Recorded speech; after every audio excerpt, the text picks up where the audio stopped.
Hi, welcome back guys. This is your friend the caller What If, back with the amazing fanfiction. This is series a What If Deku Never Get True Love. I shivered violently as the crisp, cold air stung my face and hands. Any semblance of bare skin felt like it was being jabbed with 1,000 sharp needles. I scooted closer into the warm body beside me, ignoring any feelings I had in favor of staying warm. I tried to ignore the way the form shifted awkwardly towards me, possibly trying to provide some sense of comfort, either for me or him or both. Thanks to the harsh wind in my ears and loud pulsing heartbeat, I barely heard Deku whisper to me, "It'll be okay, Uraraka. We'll find a way out of this." I knew he was trying to make me feel better, to comfort me in my moment of terror, but, well, comfort was hard to find when you were a hostage. At the mental reminder of my situation, I licked my lips and shifted uncomfortably, trying to ignore the coarse ropes rubbing up against my wrists or the sharp pain from the movement.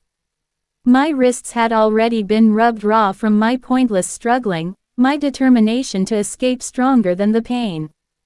Of course, with every moment I became less and less sure escape was an option. I'm sure Deku didn't feel that way, but as always I was well aware just how big a gap there was between us.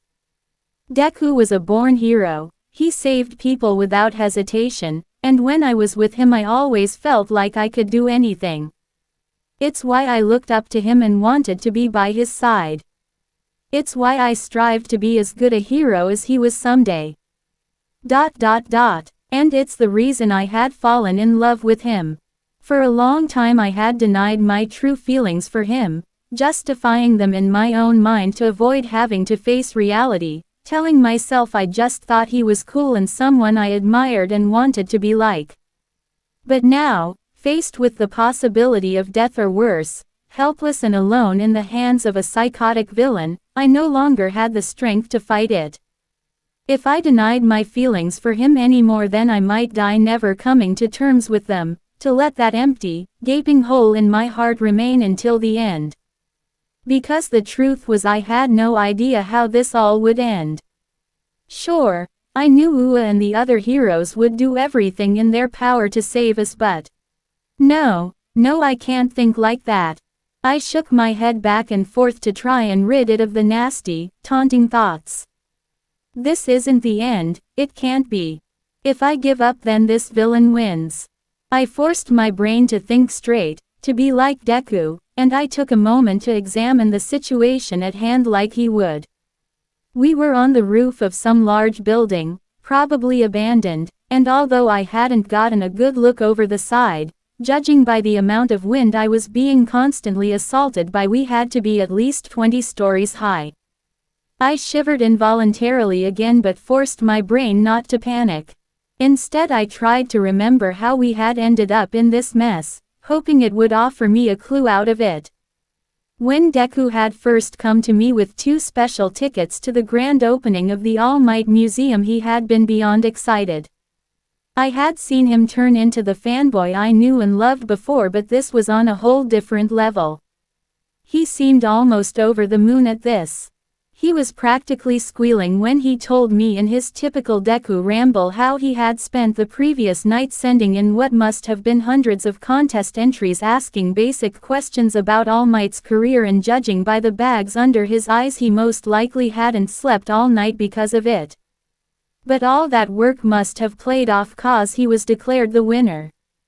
And then he offered me the second ticket and I thought I might die right there on the spot. While the museum itself sounded cool and everything, it almost felt like Deku was asking me out on a date. Something I had dreamed would happen for months now. It took every ounce of strength I had not to turn into a blushing, flustered mess at the very idea of such a thing.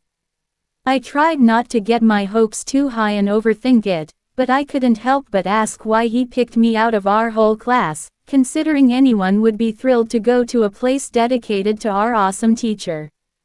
He had grown slightly embarrassed by my question, and I could still remember the adorable shade of pink on his cheeks as he explained that I was one of the only people who didn't judge him for his fanboy love of heroes.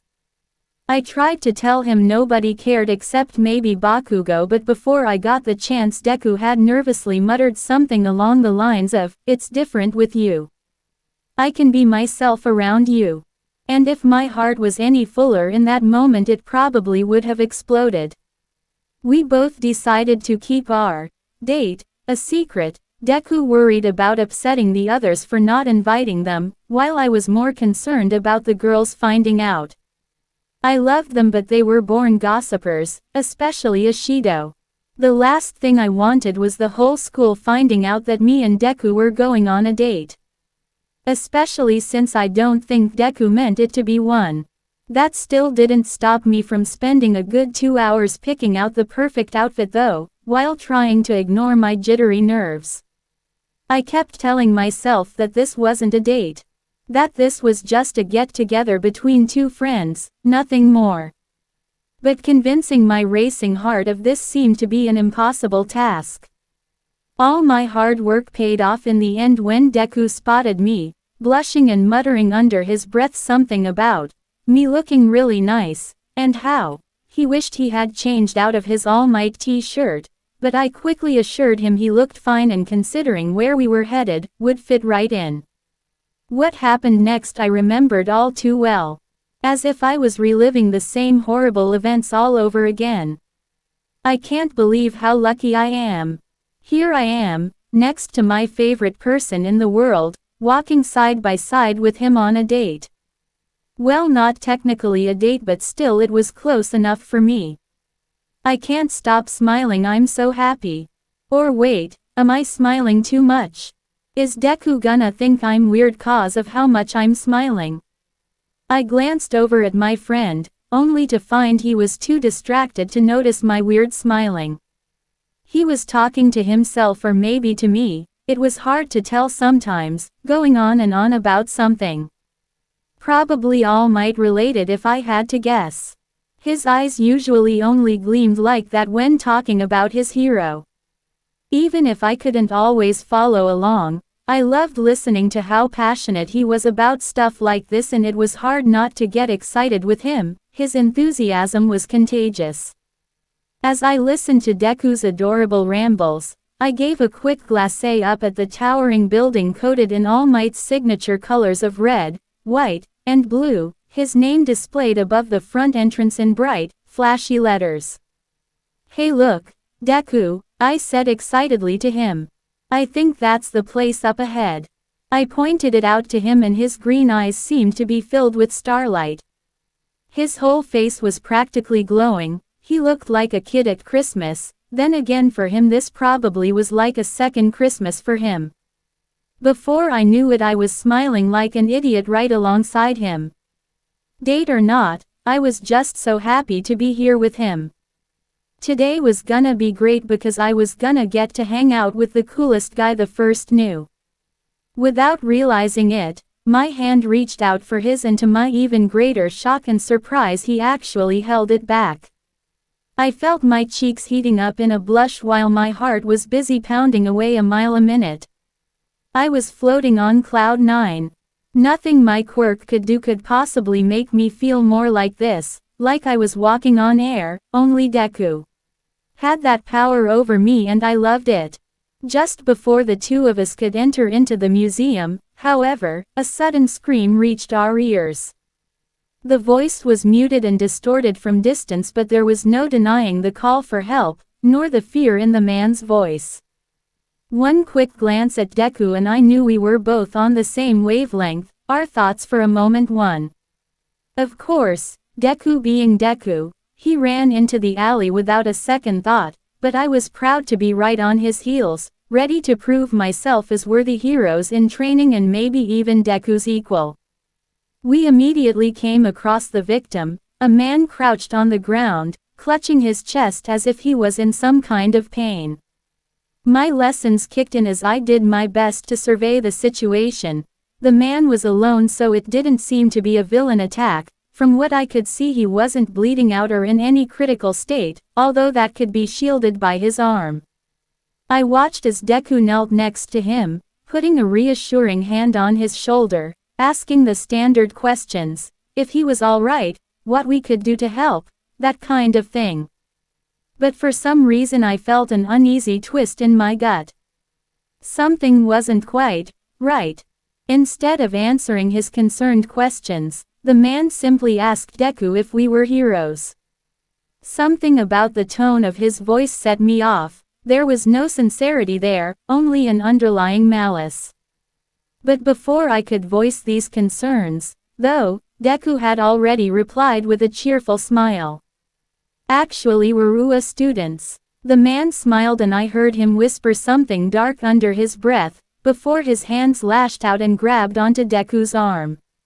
I saw the look of confusion on Deku's face before he realized the danger and started to pull away, lifting his leg to kick.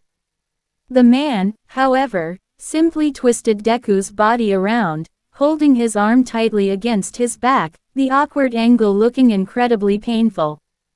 I watched as my friend squirmed and screamed in pain, demanding the villain release him. But the look in his eyes was what caught me off guard the most. They looked distinct and half-lidded as if he was struggling to stay conscious. Let him go. Wasting no more time, I threw myself into the battle, too, determined to free my friend from this villain's wrath. Whatever he was doing to Deku, I needed to stop it now. I tried to touch him with my fingers, hoping to make him float so taking him out would be easier, but he moved out of the way much quicker than I was expecting. He threw poor Deku to the side like he was a worthless ragdoll, and for whatever reason, my crush was unable to catch himself as he landed hard on the paved ground, his head no doubt taking quite a bit of the fall, the impact making me cringe. I couldn't help myself, my concern for my complaint greater than my hero training, as I turned and shouted, "Deku!"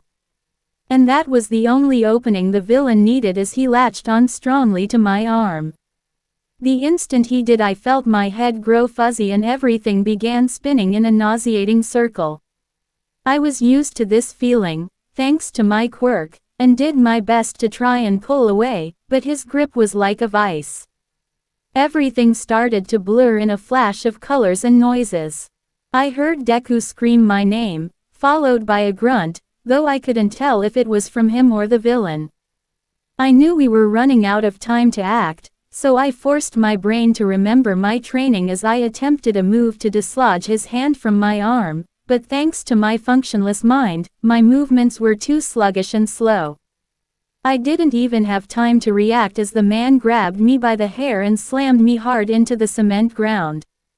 My vision began to go black, but just before the world faded away, I could hear Deku's panic-filled scream call out to me, his voice slurred as he began to lose consciousness just like me. And then there was nothing. When I finally came to, I had a massive headache unlike anything I had ever felt before. My brain felt like it was on fire and I groaned in agony. I risked opening my eyes only to discover my uncomfortable position as this villain's hostage. I had lost track of how much time had passed since then, but my guess was that it had been close to an hour or two. I let out a slow breath to calm my racing heartbeat. I had to find a way to escape. I just had to. Before, well, I didn't want to think about that. I had to focus on getting away at any cost. But I was unsure what to even do. I had already exhausted all the other escape attempts I could think of, the few that came to mind. Maybe Deku had an idea. He probably did, but it wasn't safe to ask him, not with the villain pacing back and forth in front of us. I looked over to said villain and noticed he wasn't paying either of us any mind. Which was nothing new. Ever since we got here, this unknown villain hadn't shut up about his plans. He had rambled on and on about his goals, about how he would make the heroes pay, how it was thanks to heroes his life was ruined. I had nearly let out a sigh of annoyance the moment he started up his cliché monologue, but caught myself at the last second. It felt like every villain I encountered had the same flawed view of hero society. They all wanted to see it destroyed and replaced with their own messed up world. Didn't these guys have anything better to do? Now though, he just looked agitated, wringing his hands together nervously as he continued his incessant pacing. I could hear him mumbling something under his breath. It was clear he was becoming unstable. And that boded poorly for me and Deku. I had suspected this person was suffering from some sort of mental illness. After all, what sane person would kidnap two high schoolers? And it seemed my suspicions were confirmed. What terrified me is what he would do when the little sanity he had left snapped. What would become of me and Deku when he got bored of us? The thought turned my blood to ice and I fought back the growing tears of defeat. If this was the end for me and Deku, then I cast a longing look at my crush, his eyebrows furrowed and his mouth set in a flat line. There were a few new bruises on his body and I guessed he hadn't been taken so easily like I had. He looked so unlike the Deku I knew, the one who I had seen not a few hours ago, giddy and full of life, and I could feel the tears nearly spilling over just looking at him. This whole ordeal must be affecting him terribly, too. I didn't want to do this, not here and certainly not now, but I doubted I'd have another chance, so I drew in a shaky breath to try and steady my frayed nerves, gathering what little strength I had left to muster. Deku, I squeaked and instantly regretted that decision. Gosh, my voice sounded awful, like I had been gargling nails and hadn't spoken in a year. Not to mention the noticeable shake in my tone even though I had tried so hard to fight it.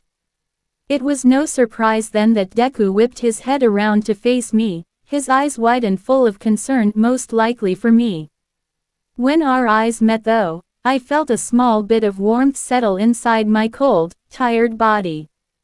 It wasn't enough to completely halt the despair I felt creeping into my mind, but it helped to give me a little strength and hope to fight that overwhelming feeling back. I tried to summon the courage to tell my crush my true feelings, to ignore the darkness and terror we were trapped in and create a small moment of light and love to cling to. But what I wasn't expecting was for Deku to smile at me. He actually smiled. And I knew that smile better than anyone. I had seen it enough times to know what it meant. He was trying to provide me comfort. In this dark, hopeless situation, Deku still had the courage to smile. It was forced and shaky, his eyes full of fear and the corners of his mouth quivered with the effort of holding it together, but it was there. And I was once again reminded of the true strength my friend had and by proxy how little I had in comparison. Before I had a chance to speak, he whispered in a shaky but determined tone, "Don't worry, Uraraka. I promise we'll get out of here. I won't let this be the end. I swear." I had no words with which to reply with, but I could feel the tears threatening to spill over. Without thinking, I buried my head in the front of his jacket and sobbed. I knew how weak it made me look, that a hero shouldn't behave this way, but I couldn't help it.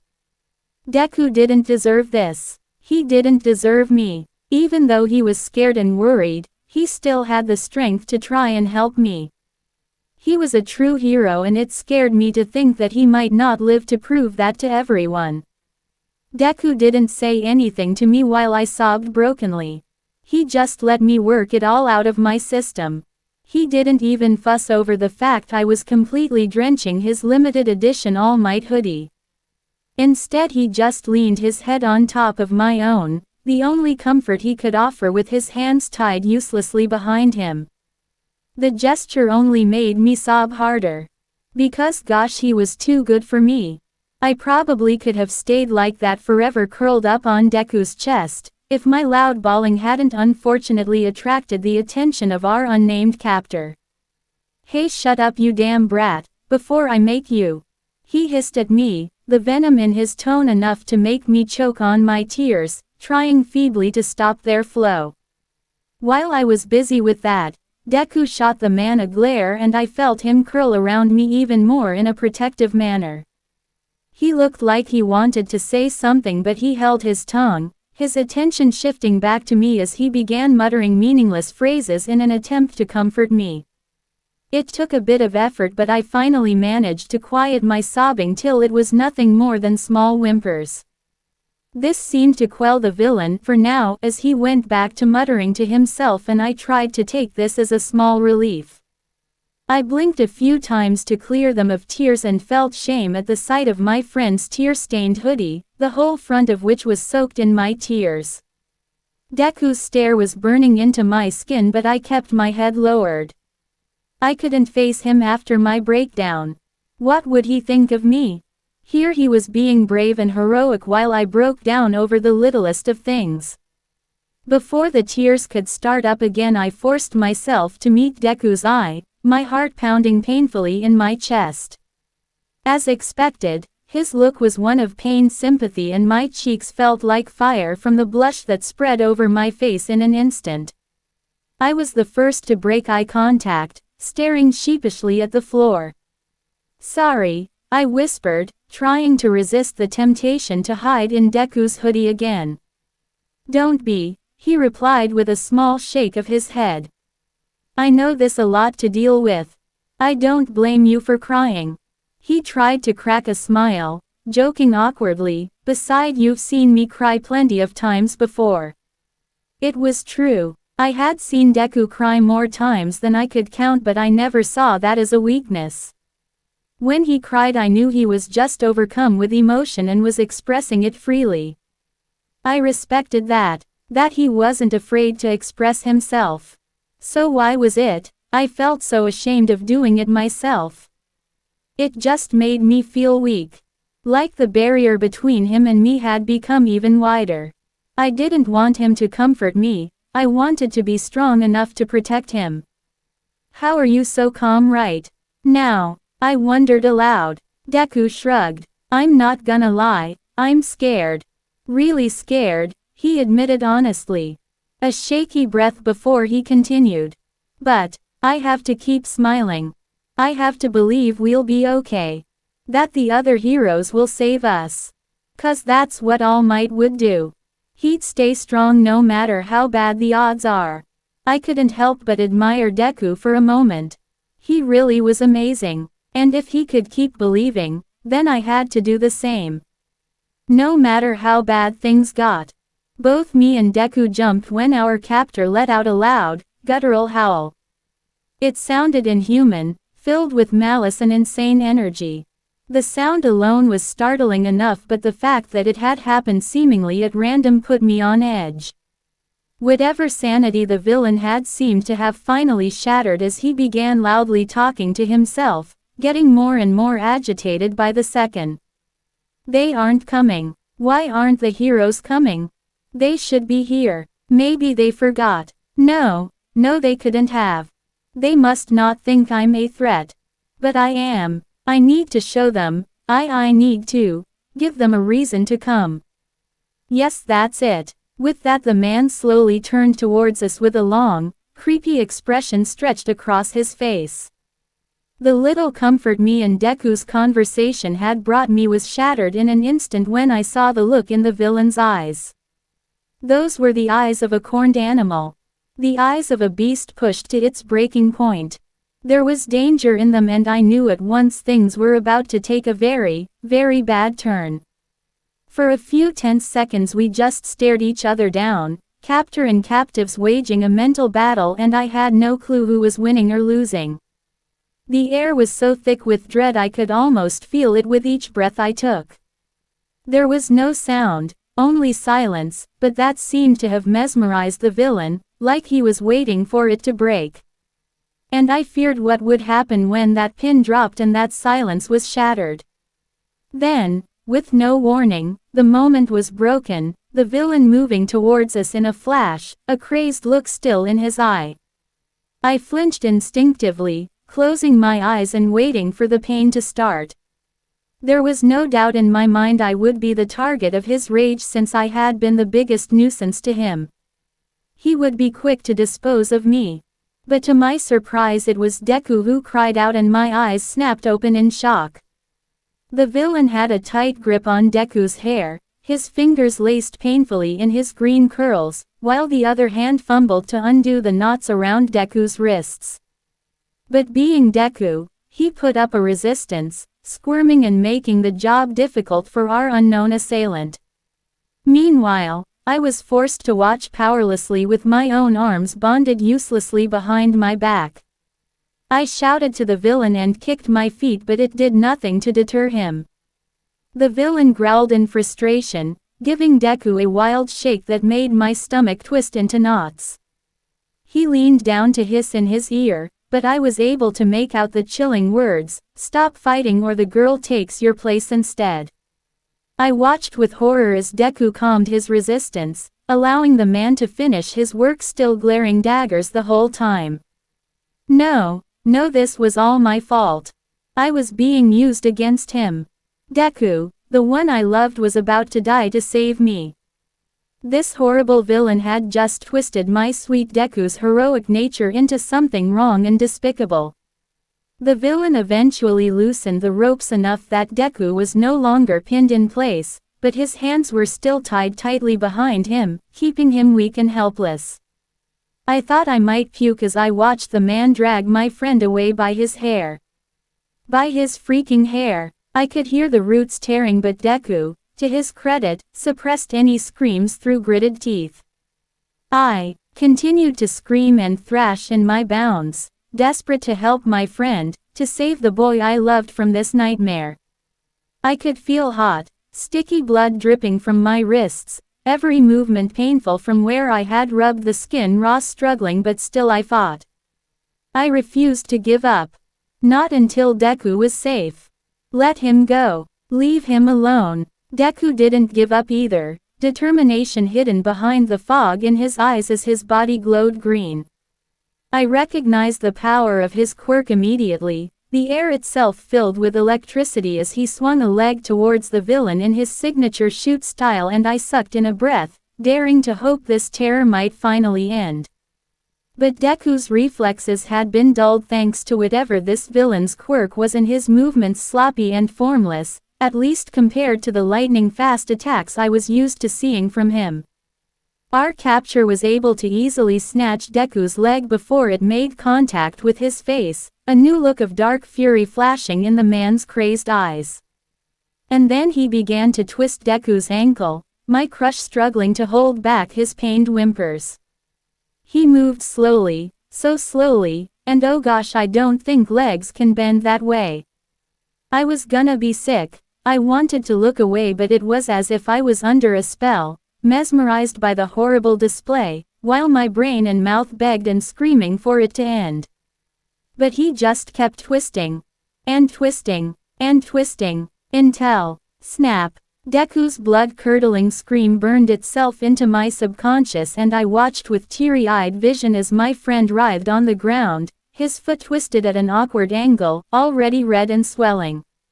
My heart ached inside my chest. It hurt so damn much to see my crush and best friend hurting so much, while I was powerless to help him. I felt sick, my stomach in knots and my blood cold. Without realizing, I had stopped struggling. I lacked the strength to even raise my arms. It felt like my heart had just shattered along with the bones in Deku's leg. And then, while the two of us writhed in our own agony, the villain started to laugh. Actually laughed. And I saw red. I was not an angry person, far from it, but that laugh, that sinisterly gleeful chuckle, made me feel for the first time ever true unyielding rage. And it scared me. My struggles renewed stronger than ever. I didn't care if I ripped my arms off. I was stopping this. For a second I had a flicker of a thought, wondering if this was how Bakugo felt all the time. As I fought valiantly against my bonds, I watched as the villain slowly pulled open his coat and a glint of silver metal caught my eye. My heart froze and I could see from the corner of my eye the fear in Deku's eyes as the gun was pulled free from its holster. The man seemed amused by our fear, a cruel, wicked smile splitting open his lips, revealing a layer of crooked teeth. The villain soaked in the power he held, taking his dear sweet time as he cocked the deadly weapon.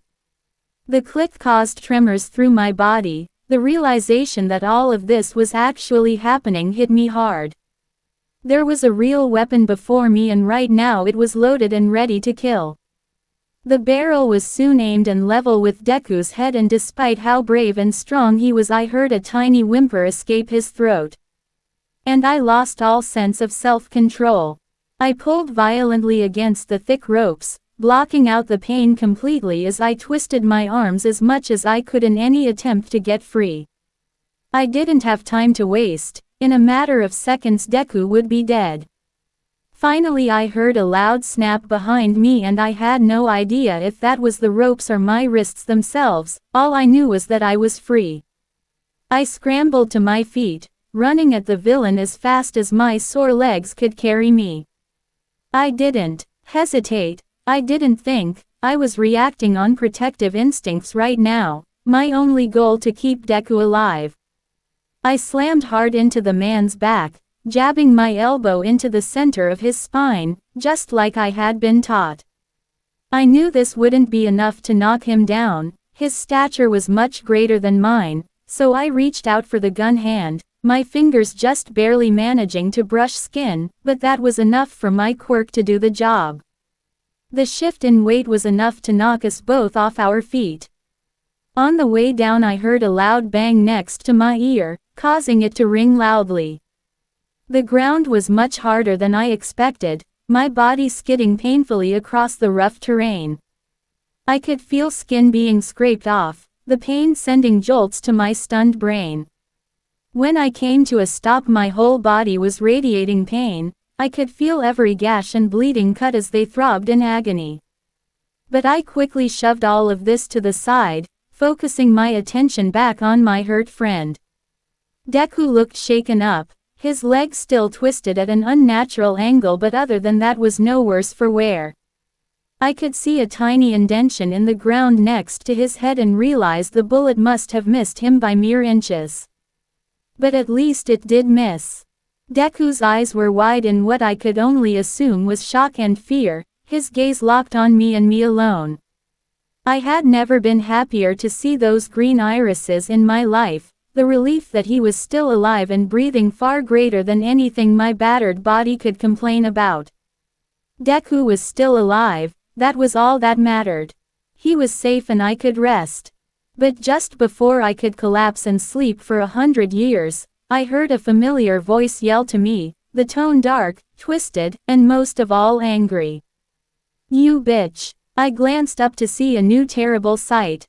The villain was still alive and he had his gun. Thanks to my quirk he was currently suspended in the air, his body doing slow turns. I must have hit him harder than I thought because he was dangling over the side of the building, a long, deadly drop waiting just below his feet. The look in his eyes, that was the look of a killer, and I knew at once I had made a terrible mistake. "You're gonna regret that," he hissed at me, venom dripping from every syllable. He once more raised the gun and I flinched, expecting to be staring down the loaded barrel. But instead, he pointed the gun at Deku and fear clenched my chest. "I'm gonna make you hurt," the monster said, grinning at my pain. He knew where I was vulnerable, we both could see it, and one of us was too late. I tried to stand, maybe I could shield Deku or push him out of the way somehow, but my body refused. It was failing me at the worst possible second. I saw the terror in Deku's eyes as they jumped from the gun to me and then back to the gun. "Your boyfriend is dead, ya hear me?" My brain scrambled for an idea, searching tirelessly through my limited options for some way out of this mess. But I didn't have one. Nothing would work. It was over. My heart squeezed painfully in my chest as Deku tried to reason with the villain, trying to delay his death. "Please, you don't wanna do this." I saw the man's fingers slowly pressing against the trigger and I knew I was out of time. Out of options. Only one thing would save Deku now. My hands moved on their own, my fingers pressing together as a strangled cry escaped my throat. Release. And then the villain vanished, disappearing over the side of the building. His echoed screams reached my ears, every second growing softer. Softer. Softer. And then they just stopped. The abrupt silence caught me off guard. After the rush of terror and adrenaline that had been so present a moment ago, the peaceful atmosphere that remained felt strangely out of place. A cool breeze tickled my sweaty face, blowing my hair and ripped clothes all over the place.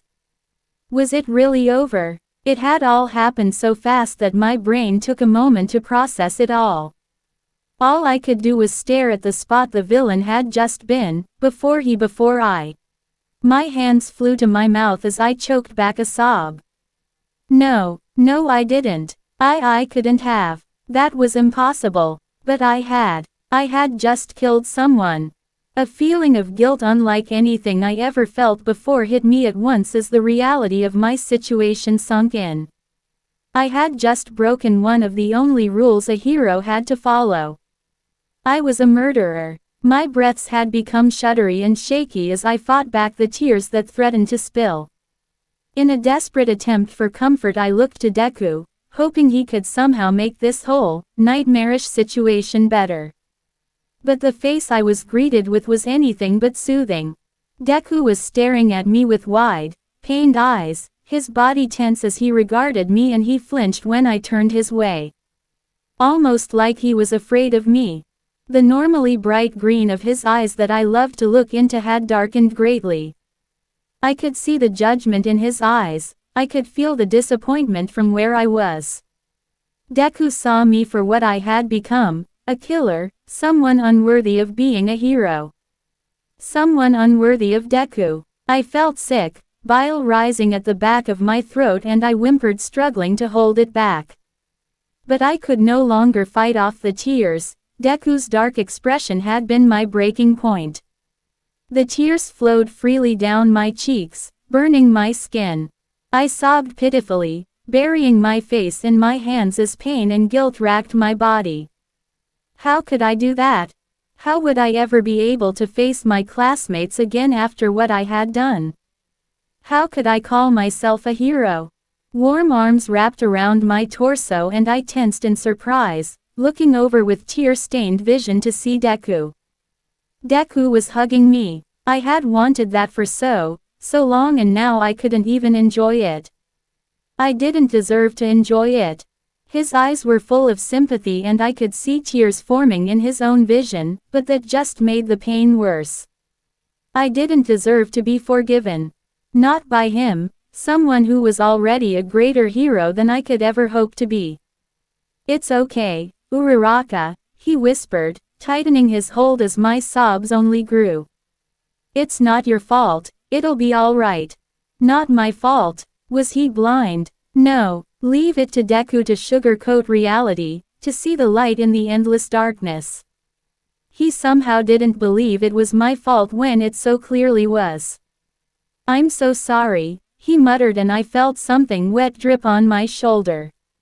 He was apologizing. Why? I was the one who killed that guy. This was my fault, not his. I couldn't stop crying. No matter how much I tried to silence my pitiful sobbing, I couldn't. My body and mind had taken all it could handle, and it needed to feel no matter how much I wanted to suppress this. I couldn't escape this. This feeling was my burden to bear now. The cold wind swept over my body, chilling me to the bone. For a long time, I just sat there, weeping in Deku's arms as he spoke soft words of comfort to me, holding me as if I might break. As if I deserved forgiveness. But I didn't. I had saved Deku from death, but at the cost of my own morals. And the part that scared me the most was that I didn't regret it. Despite the heaviness on my heart and soul, the guilt that was seeking to crush me and pull me under, at the end of the day it didn't matter. Deku was alive, he was safe, and nothing else mattered but that. When I opened my eyes, the first thing I noticed was the sterile smell in the air. Everything smelled clean, but not a natural clean. This was man-made, like even the air itself had been sanitized for consumption. It was kinda sad that I had woken up in the hospital enough times to recognize the scent. I sat up, ignoring the small aches and pains in my body as I got a good look at my surroundings. Sure enough, I was right, I was laying in bed in some random hospital room, alone and injured. Immediately panic shot through my body, burning white hot in my veins, as I struggled to recall what led to me waking up here. But no matter what I did, my brain was drawing a blank. I sighed, rubbing my eyes in soothing circles. I couldn't believe my luck. Just when I thought I was getting better at not destroying my body, finally feeling like I was living up to the hero All Might wanted me to be, I had gone and failed again. I tried to ignore the tightness in my chest as I checked over my injuries. There were multiple IVs in my arms and I traced them absent-mindedly with my fingers. I carefully pressed my fingers into different parts of my skull, looking for bruises or bumps, and I discovered multiple bandages from tiny cuts but nothing major. I didn't seem to have a concussion, so that was good news.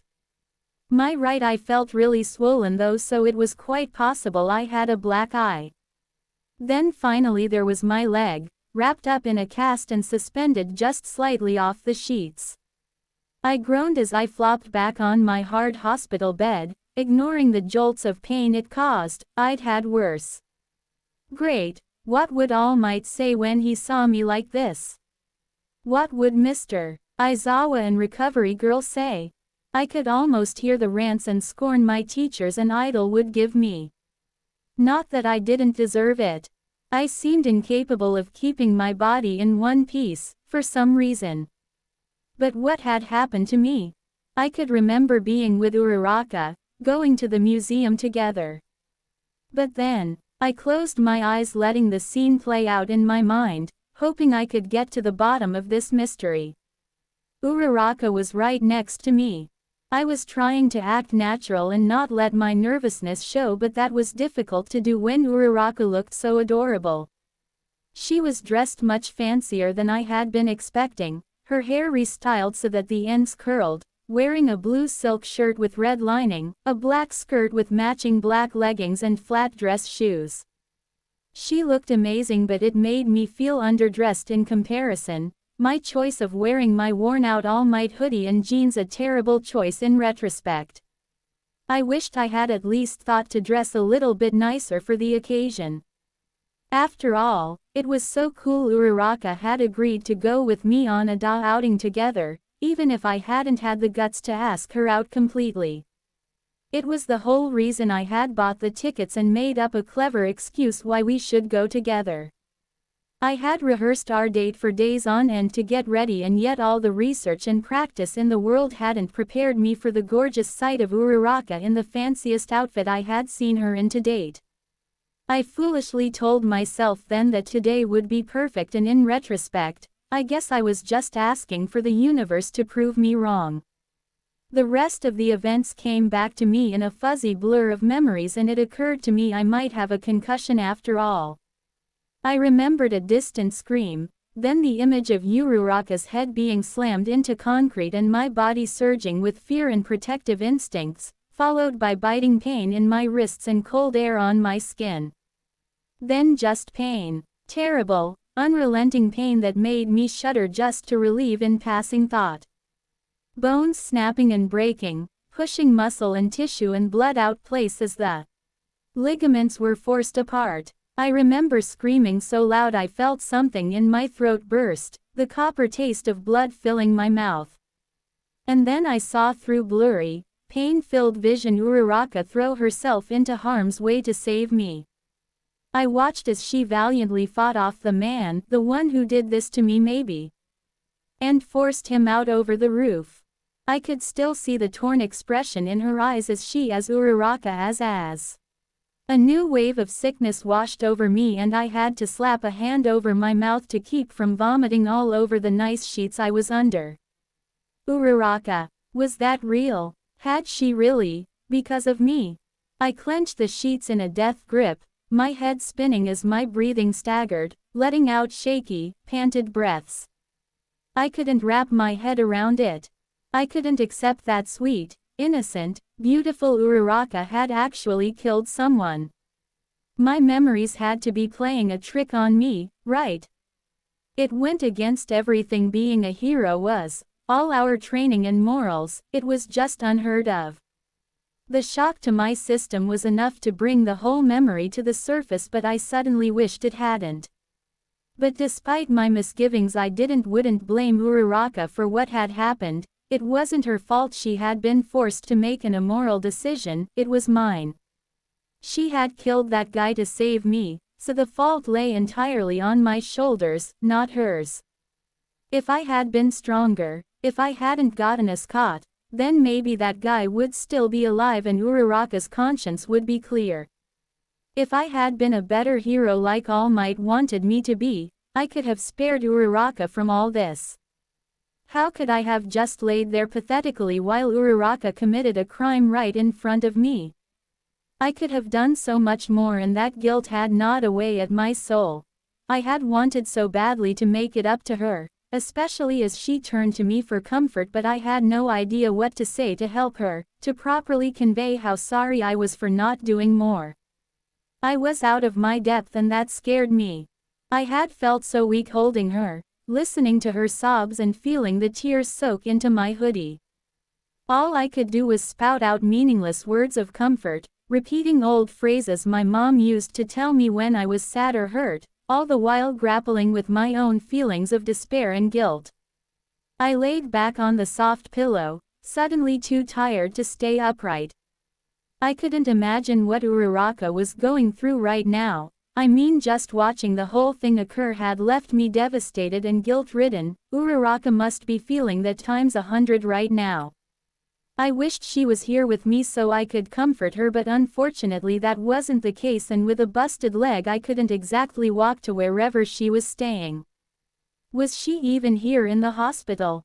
I mean, it's not like she had suffered any major injuries, at least I hoped, so maybe they had deemed her well enough to go home or to the dorms. Then again, she had probably hurt herself escaping her bonds. How she had done it was beyond me. Not to mention her head getting slammed into the ground. I shuddered at the mental image of that moment, forcing it from my head. I had been so scared when I saw that. I felt one for all flare up inside me, like some deep, primal energy was fueling my tired body. Is that what Uraraka had felt when she moved to save me? Honestly, if that was the case, then I think I understood how she had let him die. When that pure adrenaline and emotion had taken over, I lost all control of my mind and body. Who knows what I could have done in her shoes. I really hoped Uraraka was okay. These thoughts continued to plague me until finally, the door swung open and answers became a much greater possibility. I sat up quickly, excited to know the fate and condition of my friend, not to mention desperation for some human contact. I had expected a doctor or nurse to greet me, so imagine my surprise when my teacher and idol both stepped into my hospital room instead. Mr. Aizawa looked more tired than usual, thick bags hanging under his drooping gaze, but that was the only visible trace of worry I could make out beneath the emotionless, poker face that me and every student in Class 1A had grown accustomed to. At first, he had been absolutely impossible to read, but over time we had learned little ticks. Our teacher had an extra exhaustion was a sign he had been worrying for one of us. All Might, however, was much more obviously distressed, though he hid it behind a forced smile. Young Midoriya, good, you're finally awake. Seeing two of my greatest heroes there with me, stirred something inside me, and I would have hopped out of bed if not for my busted leg. So I instead settled for asking every question that had been on my mind at once, not bothering with any form of greeting or pausing to actually get the answers I was craving. Once I started talking, there was no stopping me. How's Uraraka? Is she okay? Please tell me she wasn't too badly hurt. How long was I out? Will I be able to go see her? When will? Whoa, slow down, kid, All Might said, and the request from my idol was enough to get my mouth to shut tight. I see this experience has done nothing to curb your enthusiasm. He rubbed the back of his neck, Something clearly on his mind, but honestly that could be any number of things considering the circumstances. You really should be resting, you've been through a lot today. That I couldn't help but argue with. But how's Uraraka? Is she okay? We will tell you only once you are laying back down, Mr. Aizawa warned, his scolding gaze flashing red for just a moment. I reluctantly complied, though I never took my eyes off of my teachers. I couldn't help it. I was worried and that was making me impatient. Once Mr. Aizawa was sure I was comfortable, he finally spoke. Miss Uraraka is fine, clearly shaken up but in much better condition than you, all things considered. That was a huge relief for my anxious mind and I found I could finally breathe easy again. That was until I remembered how and why we had been able to escape and the questions started up again. Did they know? Should I tell them? I wasn't 100% sure how either would react just yet. I didn't think they would blame Uraraka for this mess, but that wasn't a guarantee. I didn't want to get Uraraka in trouble or possibly kicked out of UA and, if I was being honest, a big part of me didn't want to admit to my mentor my failure to keep my friend from committing such a violent act. It felt selfish, but the fear still lingered there. I'd like to be the first to apologize to you, Midoriya, for you getting swept up into this mess, Mr. Aizawa continued, interrupting my inner turmoil. Our school prides itself on our students' safety, but it seems we failed you once again. It's not the school's fault. I wasn't even at school when it happened. I don't blame UA at all for that, I argued, sitting up in bed again. And I meant every word, too.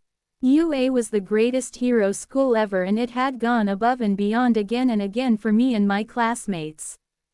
Despite everything, there was still no other school I would rather go to. If anything, it's my fault, I said, looking down at my clenched hands, staring at the scars that were a constant reminder of my weakness. I'm the one who walked into that alley and got me and Uraraka caught. I should have been more careful. Out of the corner of my eye I saw All Might clench his fists. I knew it must have been torture for him to be unable to save us himself, but without his quirk there was nothing he could do. That was why I was supposed to be more careful. I had failed All Might in more ways than one today. Lay down, Mr. Aizawa commanded, his tired gaze turning to stone, and I returned to my previous position. My teacher let out a long sigh, one that sounded like he hadn't slept in a year. Guess All Might wasn't the only one I had let down today. Even if that were the case, you are still a UA student and we are responsible for your safety on and off campus. Maybe we should consider having chaperones for off-campus activities. Mr. Aizawa seemed to have completely zoned out, so I kept quiet, knowing all too well how easy it was to get lost in thought. It was a bit strange to see it from the other side though. All Might cleared his throat and Mr. Aizawa snapped back into focus, finally remembering that he was still in the middle of a conversation. Regardless, he continued as if nothing happened, shoving his hands into his pockets. You shouldn't hold what happened out there today against yourself.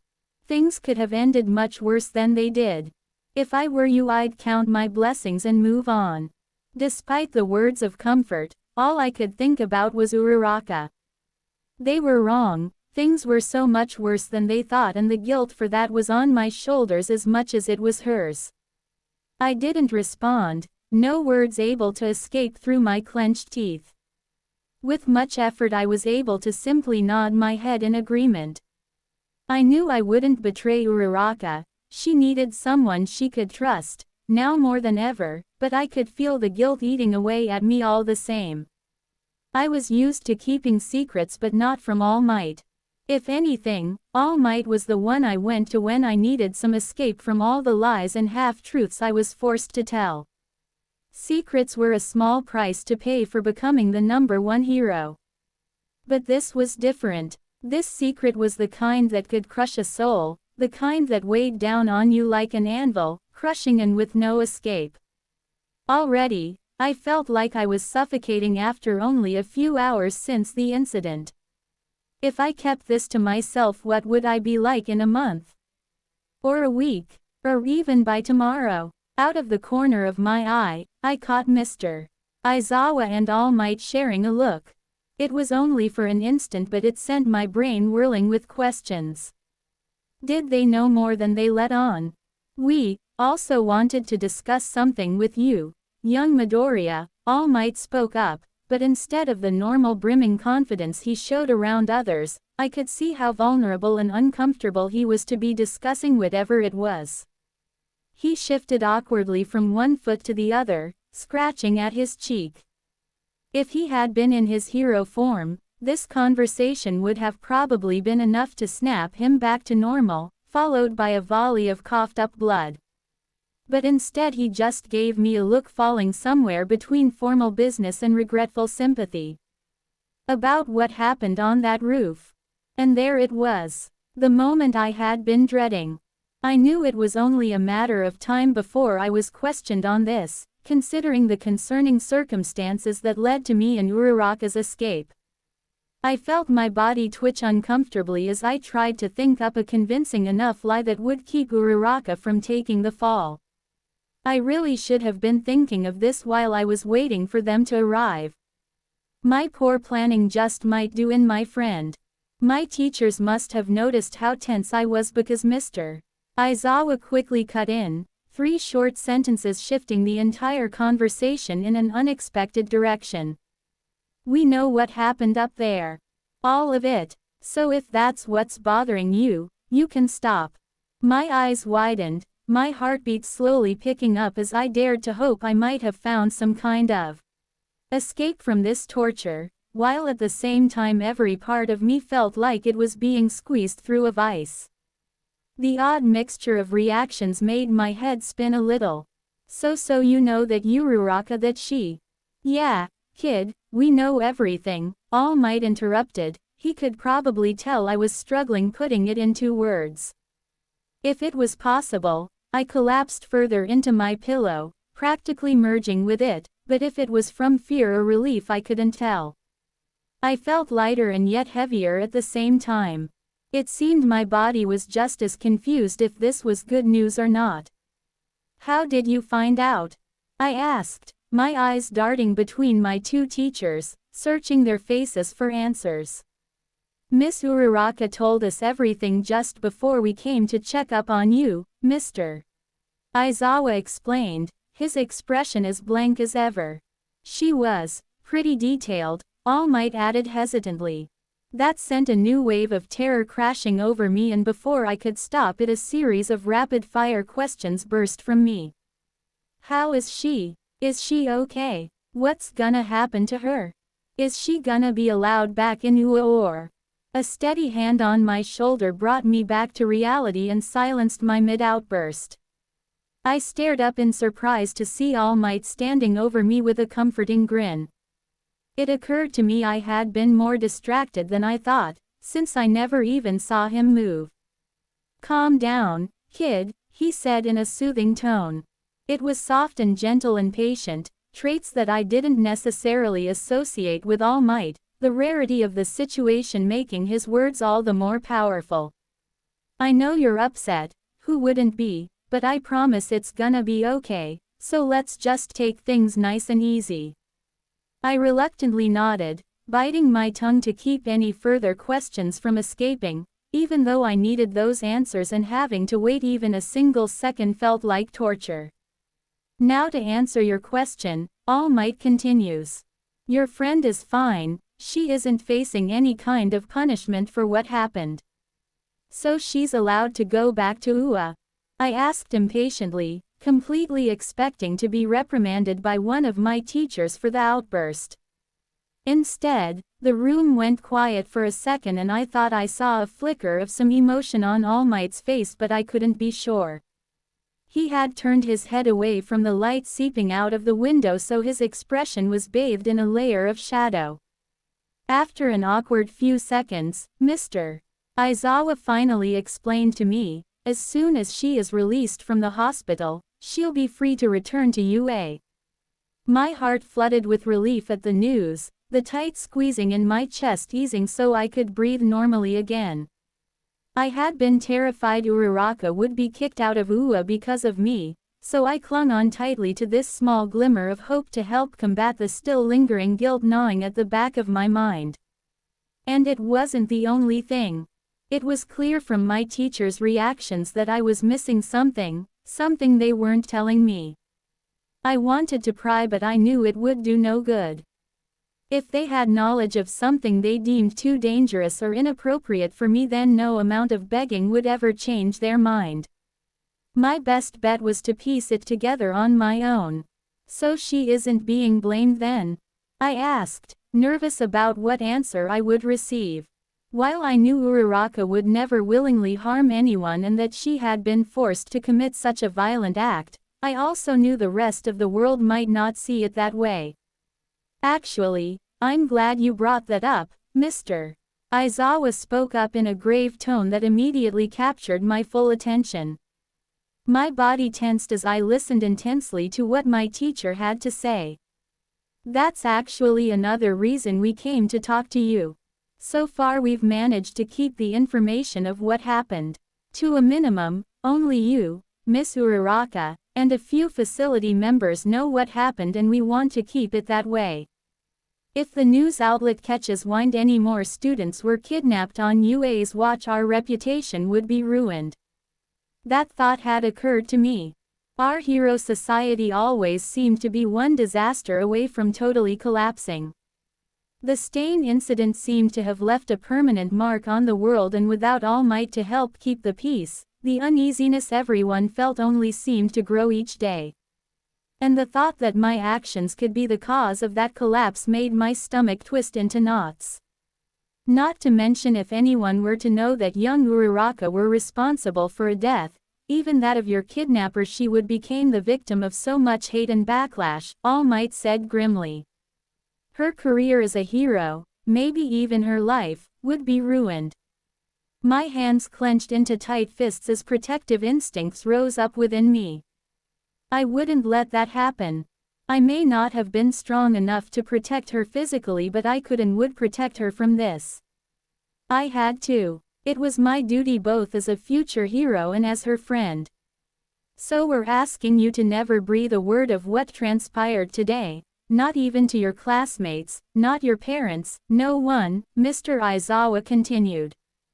Wouldn't be the first time, I thought to myself, my eyes glancing over at All Might.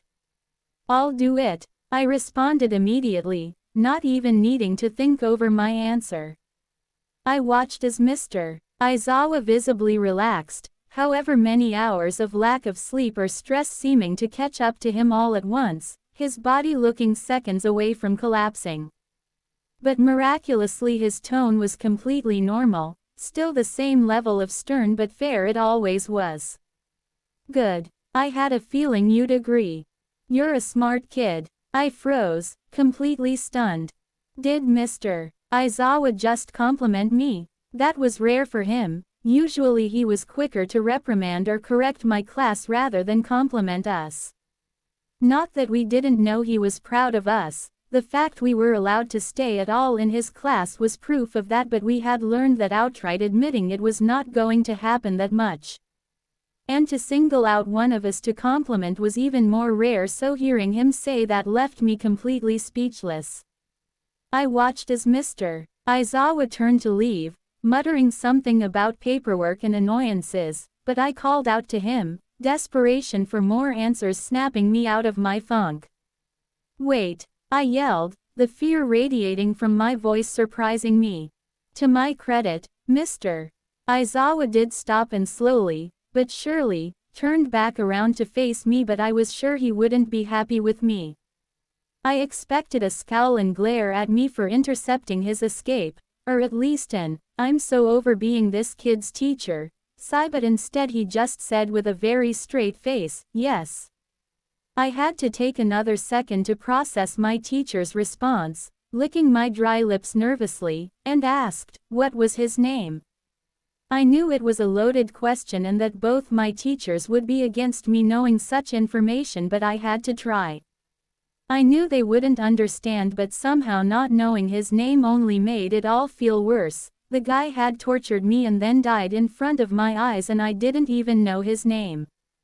Even if he was horrible and shouldn't be forgiven for what he did, I wanted to know who put us through this hell and why. As I suspected, All Might's eyes flooded with concern and I saw his body shift ever so slightly out of the corner of my eye, the only form of discomfort he allowed himself to show. His grip on my shoulder tightened as he argued softly, "Come on, kid, don't do that to yourself. You know it's only going to make you feel worse." All Might was right. All Might was always right, but still, yeah, I know, but I still want to know. I deserve to know, I firmly responded, meeting my idol's eye and refusing to blink, trying to show him my resolve. It was a bit awkward since I was still laying down, but I tried my best not to show any weakness as I added, "And, trust me, not knowing feels just as horrible. At least this way I won't drive myself crazy with questions." I could see All Might wasn't budging, not that I was surprised. Being the #1 hero meant not backing down when someone needed your protection, and right now All Might believed that's what I needed. So I directed my attention next on Mr. Aizawa. For the most part, my teacher was straightforward with me, with all of my class in fact. I could usually count on him for the truth, even if it wasn't something I wanted to hear. It was one of the things I admired the most in Mr. Aizawa, the ability to tell someone the hard truth. So I begged him as best I could with my eyes, trying to break through that stony glare and receive the answers that threatened to crush my soul. Mr. Aizawa blinked first and that was it. I knew I had just won this battle of wits. "All right," he agreed in a monotone voice. All Might turned to him with surprise, rising from the bed in a flash, his eyes full of concern and his tone just as troubled. "What? Are you serious? He can't know about." "He deserves to know," Mr. Aizawa said, his tone aggressive and finite, much like it would be with me or my classmates if we made the mistake of arguing with him. It was the kind of tone that was unassumingly threatening, like he was both daring you to challenge him and warning you against crossing him. It was clear he was not in the mood to be questioned, even by his peer. An awkward tension filled the room, making me shift nervously under the sheets. Usually my teachers were careful about not arguing in front of me, but today they must have been too stressed to care. I would have given them some space to work it out in private if I could actually walk, but it seemed like I had no choice but to watch as the conversation spiraled further out of control. He was the one caught in the attack and he's the one who had to witness the death, Mr. Aizawa continued, which is exactly why he shouldn't know. All Might argued, smoke beginning to rise off his skin, his anger triggering the remnants of his quirk. He's too close to the situation. I cringed, worried how Mr. Aizawa would respond, my green gaze watching him closely. But surprisingly, my teacher kept his calm, saying cordially, "I understand your concern, but if he's going to be a hero, he has to learn to face difficult truths." All Might was left speechless for a second before he fired back, "Yeah, but he's only a first year." That stung a bit. I knew All Might was just being protective, but I really thought after everything we'd been through together, he'd see me as more than just a naive kid. Especially when he was the one always saying I needed to show people I was the new symbol of peace. A part of me wanted to speak up for myself, to remind All Might that I was more than just a first year, but I held it down. It was better if I didn't get caught in the middle of this. Mr. Aizawa sighed, tucking his hands away into his pockets, saying in an accusatory tone, "You're coddling him, All Might." All Might flinched and went silent for a moment. Mr. Aizawa was right and we all knew it, but admitting it would mean admitting that he cared about me as more than just his student. It felt like so long ago when All Might had told me to try and keep our distance from each other, to not draw suspicion on the nature of our relationship. But that proved impossible. Almost everyone could see our connection, even if they didn't know what caused it. And the longer time went on and the closer we became, the more obvious it was that there was a bond that went far beyond a simple student-teacher relationship. I could no longer just see him as my idol or my teacher or even the hero I aspired to be. He was like a dad to me, and even if he never admitted it out loud, I think All Might felt the same way. I could see him struggling to backtrack, his mouth moving up and down as he tried to think of the right words to defend himself with. I was tempted to try and change the subject, but before I could get the chance, my idol spoke. "I'm just trying to keep the situation from getting worse," he said simply, his face blank and expressionless. Mr. Aizawa nodded, before stating, "That may be, but he's my student and I decide what's best for him." He looked over at me before adding, "Besides, he's strong enough to handle it, I'm sure of it." Again I was flattered by the compliment but managed to give him a smile as thanks this time. From the corner of my eye I saw All Might rubbing at the back of his neck, still clearly unsure. I expected him to keep putting up a fight, but surprisingly All Might complied with us, muttering softly, "Well, guess I have no choice, since you're both ganging up on me." His eyes snapped over to me as he added, "But just tell us if it's too much, okay?"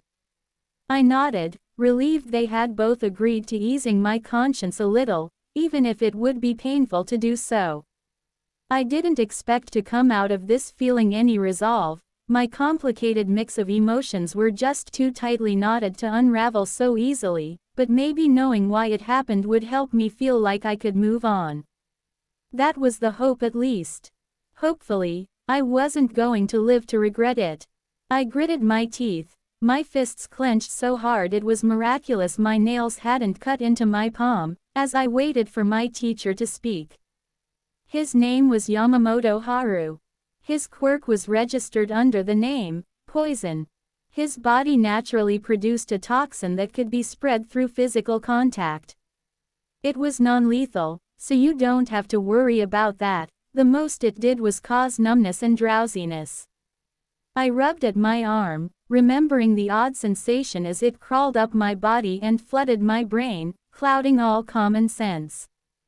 I shuddered, not even wanting to imagine what that would have been like had it been lethal. However, he did often complain about the physical sensation in his arms that he described as quite painful. My mind flashed back to my encounter with him in the alleyways, how he had been bent over in pain. I had concluded it was just a trick to catch us, but because of this he had to be on a lot of pain medication to try and help him live normally, Mr. Aizawa continued. On top of that, he was also diagnosed with several mental disabilities and had a history of violent behavior. I had suspected as much. His behavior hadn't been of someone in their right mind. Even the League of Villains and Stain acted normal in comparison. Apparently he's been out of work for some time and so couldn't afford any of his medications, triggering the attack. More than likely, he was a supporter of Stain who decided to blame all his problems on UA and Hero Society. I sat silent for a moment, letting all that sink in. So that was why. It was messed up to be sure, but he was just a struggling man, down on his luck and in need of help. With the full picture in mind, it wasn't hard to feel bad for the guy. And a little guilty for being partially behind his death. And yet, my traumatized mind couldn't offer much sincerity towards my attacker, not when I could still see the twisted sneer on his face as he filled my world with unbearable pain. Sane or not, he had taken sick pleasure in what he did to me, and if I hadn't been obedient it could have just as easily been Uraraka that he had tortured. I felt sick at even the thought of that vile villain laying so much as a finger on her. She was too good for that. She was too good for any of it. With my thoughts on Uraraka again, I couldn't help but ask my teachers, do you blame her for what happened? It's not really my place to judge her, Mr. Aizawa responded simply, his hand massaging his shoulder as he spoke. It was a difficult decision to make and she chose the path she thought was right. What anyone else thinks is irrelevant. While that was a good point, it didn't really answer my question. And I had a feeling the lack of answer was more telling than Mr. Aizawa would admit. So I didn't press him further, I just looked down sadly at my busted leg, wishing I could have done more to prevent that fate from being thrust upon Uraraka because of me.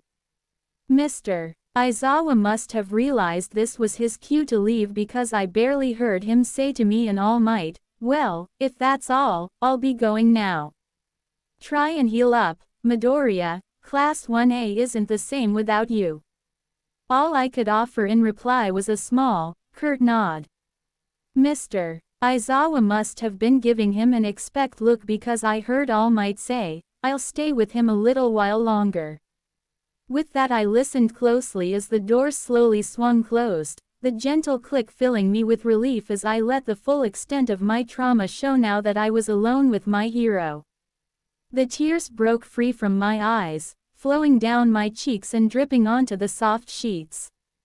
I didn't sob or cry out the emotions tearing my heart to shreds, I just let each tear silently drip, I didn't have the strength to stop them anymore. I expected All Might to comment on how I needed to learn not to cry so much, but I guess he saw this as a valid time for it, because all he did was put a hand on top of my head, gently brushing my hair around.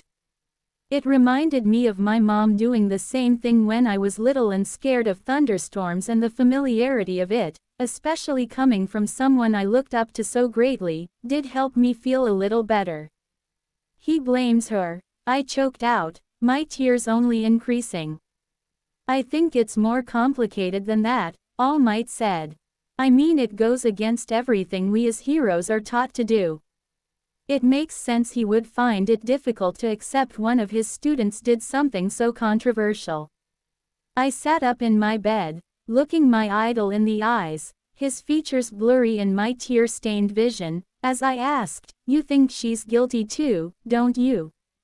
I could feel my tears trail down my chin and neck but didn't lift a finger to wipe them away. All Might let out a long sigh, massaging his eyes with his palms for a second. He moved so he could sit next to me again, practically falling onto the bed, his hands clasped in front of his mouth in a look of deep concentration. The opposite, actually, he said in a serious tone. We're all taught that being a hero is about knowing the right thing to do, that when push comes to shove we should look at any situation and know how to handle it. But sadly, that isn't always the case. Sometimes the solution isn't simple, sometimes doing the right thing isn't always easy to see. Your friend was faced with an impossible choice, saving a life or taking one. I think she made the best choice she could, and that's enough. Being a hero isn't just about always doing the right thing, sometimes it's about doing the most good you can. I've never heard you talk that way before, All Might, I whispered. It was strange to hear him so cynical, it made this whole situation somehow even more unreal. It's not something I like to think about, All Might said, standing, looking much taller and more confident than he had a moment ago. His hands were on his hips in almost his signature hero pose. For just an instant his body grew to the muscular, heroic form he was known for. I prefer to look forward rather than back, he added in a deep voice. It had been so long since I heard it, I had almost forgotten what it sounded like. Then, just as suddenly as it had come, his body shrunk to the puny, sickly form that I had become so acquainted with. It was weird, but I had almost started to see this side of him as his heroic form. I could only guess it was because I was around it more. The All Might I had dreamed of meeting all those years had just been so unattainable, but his true form helped me to understand my hero in a way no one else did, and that was so much more amazing than meeting the idol I looked up to. All Might coughed once before swiping a hand across his mouth, no doubt wiping some blood away. But anyways, he continued in his regular voice. What I really want to know is how you are. I could feel his eyes examining me as he cast a concerned glance in my direction. This was a lot to go through, especially in such a short time. Are you handling it okay? I started to nod on instinct, but I stopped myself, deciding to really analyze that question. How was I doing? I mean, obviously I was affected after what just happened. I mean, I was still in the hospital recovering, for crying out loud. How much should I even tell All Might? Would a real hero tough it out and hold his feelings in? I didn't think I could lie to my idol, not even a little. For better or worse, I chose to just speak the truth. I'm trying to be strong, I said honestly. But I can't stop thinking that I could have done better. That if I had just tried harder, things wouldn't have turned out this way. I looked down at my shaking hands, my palms face up, phantom pains seeming to radiate off the scars. My eyes traced every tear and rip in my skin. Every scab and scar seemed to be mocking my failure. The skin had regrown around the wounds, but now they were rough and slightly discolored thanks to the hyper-healing from Recovery Girl's quirk. My scars were far from pretty, but they were important, my permanent reminder I had to do better. I had to be better. Every time I looked at them, I remembered how I had failed and how I couldn't allow myself to make the same mistake again. And yet still I had. After all the work I had put into my training, all the blood, sweat, and tears I had shed, was I any different than the first-year student who broke his fingers to win a fight, and lost? Had I grown any since that day, or was I still stuck in that stadium, doomed to relive the same failure over and over again? Only now the consequences were much more severe than losing first place to Todoroki. I hung my head in shame, managing to choke out my confession, laying my soul bare to my idol as the guilt tried to swallow me whole. If I hadn't run into that alley without thinking, or realized it was a trap, or fought back harder, or not let that guy grab a hold of me, or done anything differently, then maybe, I clenched my hands into fists. Maybe I could have done something. I could have stopped her or taken that burden myself. But instead I had to watch as Uraraka was forced to kill someone because of me. Midoriya, All Might started to say as he reached for me. I didn't give him the chance to reprimand me, to lecture me on how bad a failure I was, instead blurting out my apology in the hopes of avoiding his disapproval. I know I failed you, All Might. A #1 hero is supposed to be able to save everyone, but I couldn't even save myself. I let out a shaky sigh, pressing my hands against my face to catch my falling tears. I couldn't even save her, I added softly. I didn't dare dream Uraraka would forgive me for what I caused. But I hoped my failure wouldn't keep her from being the hero I knew she was destined to become. Before I could fully break down into a puddle of tears and regret, All Might swept me up into a tight bear hug, catching my fragile mind off guard. I blinked in surprise, a few tears trailing down my cheeks in turn, too shocked to return the gesture. All Might wasn't big on hugs. The last and only time I could name was right after he lost his quirk, and that had been the most emotionally unstable I had ever seen my idol. So to experience a second hug from him, I certainly couldn't have predicted it. People were really surprising me today, for better or for worse. Not that I didn't enjoy the hug, on the contrary, it was really nice, and as pathetic as it sounded, I needed this hug after everything I had been through today. I soon found myself melting into All Might's embrace, my hands clutching the back of his shirt as I bawled openly. The irony was not lost on me that a hero who had always been associated with strength could give the softest, most soothing hugs I'd ever had. Though even in this form, there was a certain amount of strength in his grip, as if he was trying to shield me from the world and all its horrors, and that brought its own sense of comfort. "That's enough now," All Might said, his hand lightly brushing the back of my hair. "You didn't fail me or your friend. You are no more at fault than she is. You don't blame her, do you?" "And no," I choked out, hoping I didn't sound too pathetic. "So, see, the only one who is blaming you is yourself." "I know," I groaned miserably, closing my eyes as the last of my tears slipped down my cheeks. "I just want to be the hero you were. If it had been you, then—" "Wait, All Might interrupted me, holding me out at arm's length, looking me dead in the eyes. "Since when am I the perfect hero? Did you think what I told you a minute ago didn't apply to me too? I did my best in the time I was number one to live up to my beliefs, but I still messed up. Bad things happened, things that I could have prevented had I acted differently. But I chose not to let those mistakes rule over my commitment to helping others." I blinked a few times, not sure if I was hearing him right or not. Was All Might really talking down on himself? The hero who had saved countless lives and become a symbol of peace for our world was trying to tell me he wasn't good enough. I had to put a stop to that. I couldn't let my idol really believe he was anything but the best. "But that's not true," I argued firmly. "You saved so many lives, All Might.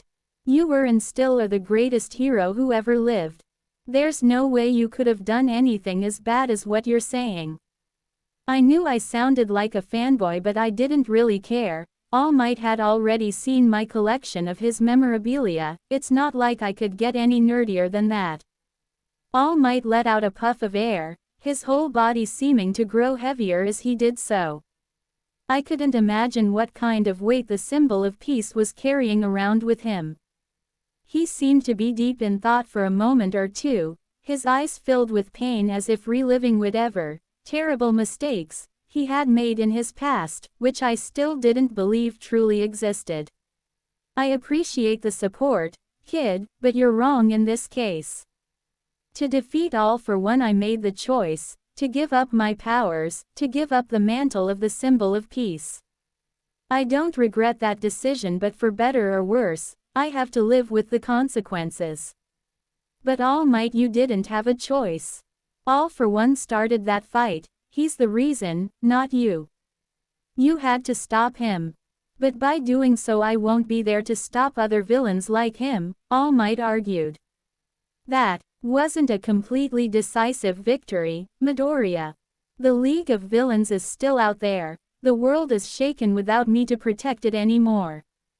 Heck, if I had my powers today, maybe I could have saved you and Uraraka. Maybe she wouldn't have had to kill. Can you honestly say that things wouldn't be better if I still had my quirk?" I didn't answer that. I didn't need to. We both knew the answer. He was right. He was always right. The world did need All Might right now, but he was powerless and there was no going back. It's why I worked so hard, why all of my class was working so hard, because there was a void in the world, an empty space waiting to be filled. In fact, the world might need All Might now more than it ever did before. I lowered my gaze, balling my hands into fists a few times to try and release the pressure building up in my chest. I got the point he was trying to make now. Being a hero has consequences, and the higher you are on the pedestal, the worse the consequences will be.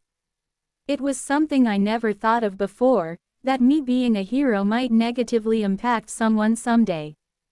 That any slip-up or mistake could spell disaster, not just for you but for everyone.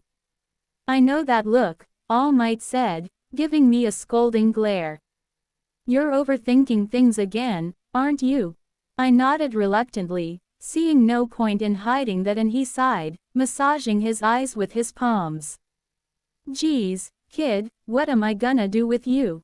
he asked. I could tell he was at least half joking, but that still sent a sharp pang of guilt in my gut. I know you're right, I said softly, unable to get my voice above a whisper. That you made the choice to give up being number one, but I can't help but think how different it might have been if I... Stop, All Might said firmly, and I snapped my jaw shut. Did you not hear a word I said? Yes, there are consequences for our actions. That's just how the world works, but that doesn't mean we have to dwell on them. Sure, maybe there was a way we could have prevented me from losing my powers, but we made our choices that day and now we have to learn to live them. That's just part of being a hero. What my idol was saying was finally starting to make sense. Being a hero wasn't just about making the right choices, it was about living with the wrong ones. I wondered if any of the rest of class thought that way, if Uraraka thought that way. Somehow I doubted it. All Might did say that most heroes never taught that lesson if they learned it themselves. I guess you're right, I finally said, though I was sure my face didn't match my words. It was hard to muster enthusiasm when you were worried sick about your friend. Now that my pity party was over, my thoughts jumped back to Uraraka, fearful of her mental state considering how poor my own was. I doubt she had an All Might to help justify her actions, something she desperately needed right now. I just hope Uraraka is doing all right. I'm really worried about her. Did she seem okay when you guys visited her? And there it was again. I had been expecting it this time, so it was easier to catch the subtle change in All Might's expression. His lips tightened, his eyes darkening with some unspoken emotion. Other than that, though, he gave me no further indication of there being a problem. But those were enough to send waves of fear through my body, causing me to shiver involuntarily. All Might took just a little too long to answer, saying, She's not handling it well, kid. That sent my entire being into shock. It wasn't a surprise because of course she would be taking it badly, but the confirmation brought all the fear I had been trying to hold back to the surface. I once again regretted my busted leg that prevented me from running to check on my distressed friend. Feeling useless was worse than any pain that guy, Yamamoto, had caused me. How bad is she? I asked. When All Might hesitated again, I knew it was bad. I could see him thinking through his options, almost watching the gears turn inside his head. Finally he sighed, running his hands down his face as he explained, "Ya gotta understand, kid, it's not that I don't want to tell you, but she asked us not to. As her teacher, it would be wrong of me to break her trust. So Uraraka told our teachers not to tell me how bad she was." Well, now their hesitation and lies made sense. But why would she hide that from me? Did she just not want me to worry? It was the sports festival all over again. She had tried so hard not to show her fear when facing Kachan, but I knew it was there. I could tell she was nervous, but I felt like there was nothing I could do to help. But that feeling of helplessness didn't come close to matching the pure despair building up in me. If she was really in such a bad place, why was All Might in here talking to me instead of helping her?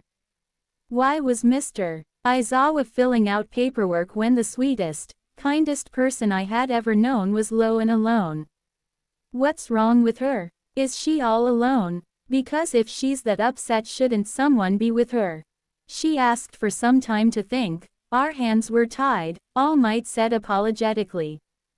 But how bad is she? All Might wouldn't meet my eye, and I could tell it was a ploy to avoid responding to my question. Please, All Might, I gotta know. I begged. I didn't care that I sounded desperate. I felt desperate, and I was willing to throw away my dignity, to forget all about looking and acting like a number one hero in front of the man who expected that from me when my friend was hurting and alone. I watched closely as my teacher rubbed the back of his neck, seeming to think it over carefully. I heard him mutter something under his breath too low for me to hear, and I began to fear I pushed it too hard. I didn't mean to put my idol in a bind, but I couldn't back down now. Something told me if I didn't, I'd be regretting it for the rest of my life. Please, All Might, I pleaded, hoping to appeal to his inner hero. I know you don't want to break your promise, but there might be something I can do to help. Isn't that worth the risk? All Might glanced over at me and I made sure to capture his eye with my own, holding his gaze as I tried to sway him with just a look alone. I hoped I portrayed resolution and confidence, letting him silently know I could handle whatever horrible news he had for me about Uraraka, but I'm sure it was more desperation than anything. I saw his face soften, a look of sympathy replacing his anxiety. Okay kid, you win, he breathed in defeat, tipping his head back so he could look at the ceiling. But I'm warning you, you aren't gonna like it. I nodded ferociously, every nerve and fiber of my being concentrating on my idol's words, while the very back of my mind just looped to Uraraka's sobbing face. That image only tightened my resolve. Whatever was wrong with her, I would be there to help her fix it. I wouldn't let her hurt like that again. Not while I was still breathing. She's dropping out. I heard All Might speak, but it was like my head had been plunged underwater. Suddenly, everything became distant and fuzzy. The room around me faded to gray as I just sat there motionless, frozen, petrified at what my idol had just said. I had been so focused on his words that their meaning took a second to process. Uraraka. Dropping out. Those couldn't go together. She wouldn't. She couldn't. With much effort I managed to lift my lead tongue enough to speak, the words breathlessly leaving between my dry lips, of the hero program. Quote. Of UA. No, no, no, no. If what All Might had said before was a tidal wave, this was a tsunami. Uraraka was leaving UA. She wasn't even through her first year and she was already dropping out. But what about her dreams? Her ambitions? How would I be able to help her if I couldn't see her anymore? I was drowning on dry land, the knowledge I had just been granted suffocating me. I choked and gasped, finding breathing more and more difficult under the weight of my failing heart. Through my blurry vision I saw All Might move closer to me, worry etched into his features as he tried to say something to me. But those words were lost to the sea of thoughts in my brain, just another drop of water amidst an ocean. A flash of images played in my head, various moments I spent with Uraraka, the good and the bad, her giving me a warm smile after catching me, her excitedly cheering over something I did, her tight smile and shaky thumbs up as she prepared to go against Kachan, her guilty and crying eyes as she realized she had just taken a life to save me. But one stood out above the rest. It was the day she told me why she wanted to be a hero. I could still recall the determination in her eyes, the raw, unflinching strength as she told me she wanted to make money to help her parents get by. It was such a noble ambition, something that made me respect her so much more than I already did, and the thought of her giving up on that goal made my heart snap in half. She would regret it. I knew she would. She was born to be a hero just like me, just like every single person in our class, possibly the school, and to give up on that, well, I'm not sure how I would cope. Uraraka couldn't quit. I couldn't let her. My legs were already swinging off the bed before I knew what was happening. I didn't know if I could convince her or not, but as her classmate, as her friend, I had to at least try. I tried to stand but quickly remembered my busted leg when I began to sway dangerously on my one good foot. Thankfully, All Might was right behind me, grabbing me below my armpits and holding me upright. Whoa, kid, hold up there. Did you seriously forget you had a broken leg?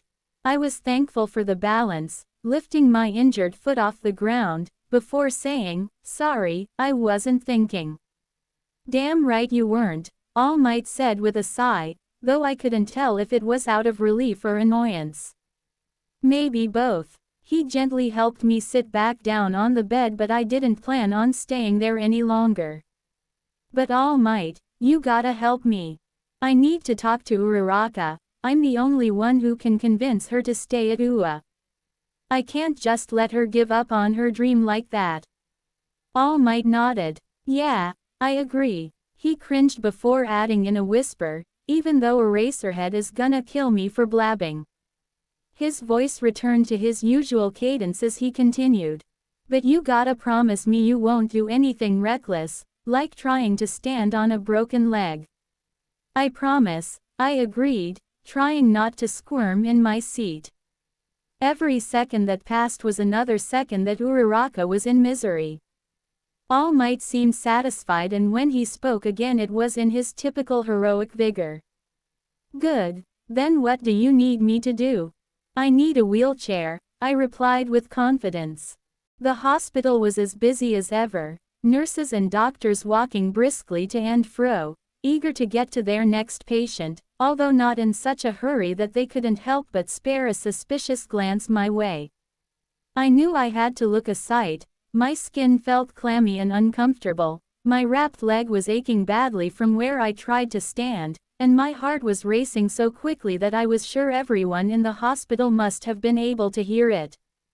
On top of that, I was being wheeled around by All Might himself. A thing like that didn't go unnoticed or unscrutinized. But I didn't really care about any of that, so long as they didn't stop me from reaching my goal. They could stare all they liked, Uraraka was the only thing on my mind. As we wheeled closer to Uraraka's room I felt my body starting to reject me, my throat closing and my stomach doing flips and flops, my heart racing so wildly I was convinced it was trying to smash its way out of my chest. It had just occurred to me that in my rush to check on my friend, I had no idea what I was going to say to her when we got there. If Uraraka really was serious about leaving, then I was the one and only thing that could stop her, to keep her from giving up on her dream of being a hero, and that pressure only added to my already spiked fear.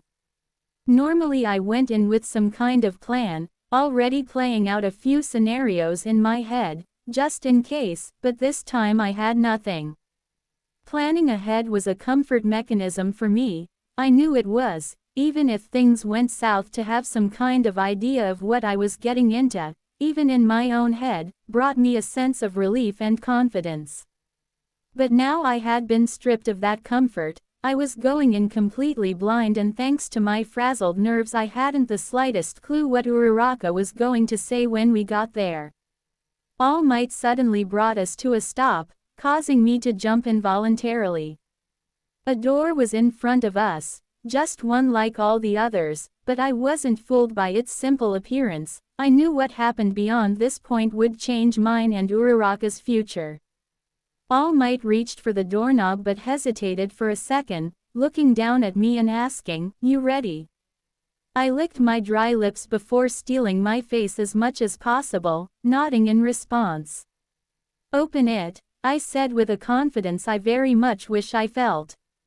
The door swung open and I saw Uraraka for the first time since being trapped on that roof. And even if I had taken the time to decide what to say, I still wouldn't have been prepared for the person I saw sitting in front of me. Nothing about her was right. Everything that made Uraraka herself seemed to have been stripped away from her, and if I didn't know any better, I'd say I was staring at a stranger instead of my best friend.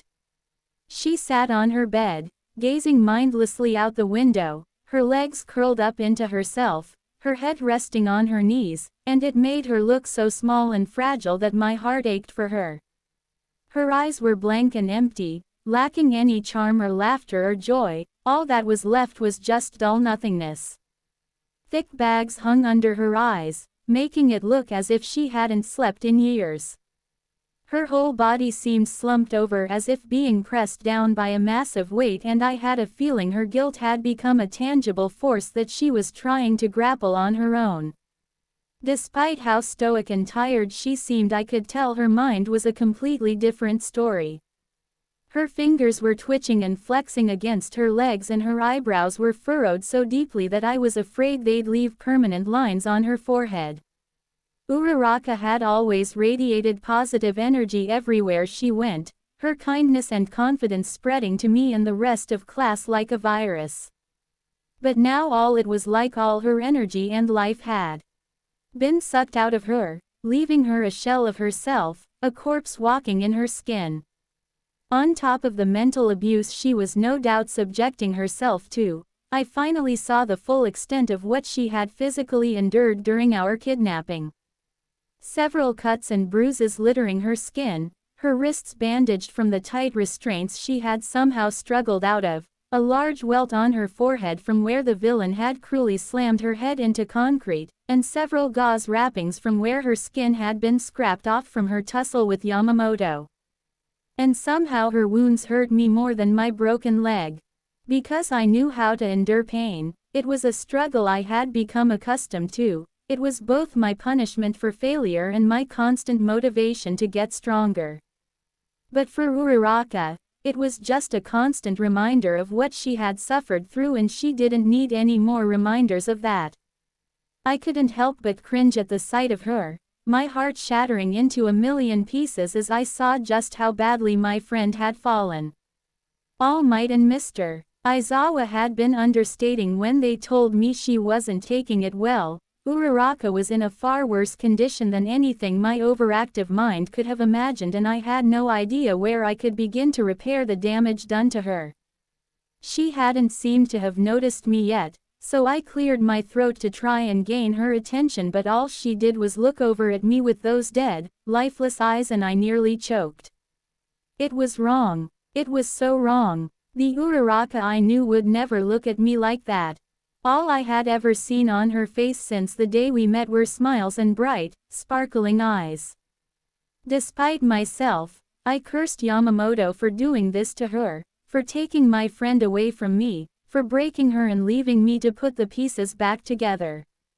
But I didn't let this show. I just licked my dry lips and smiled, saying in a slightly shaky tone, "Hey, Uraraka, how are you doing?" She looked up at All Might, who at this point I had forgotten was even there, before facing me again, something shifting in her eyes, but it seemed to be just more darkness that swallowed up her happiness and joy. "Young Midoriya wanted to come check up on you," All Might explained, and I was grateful since I was fairly certain my voice had decided to go on strike. "I hope that's okay," he added with an apologetic grin.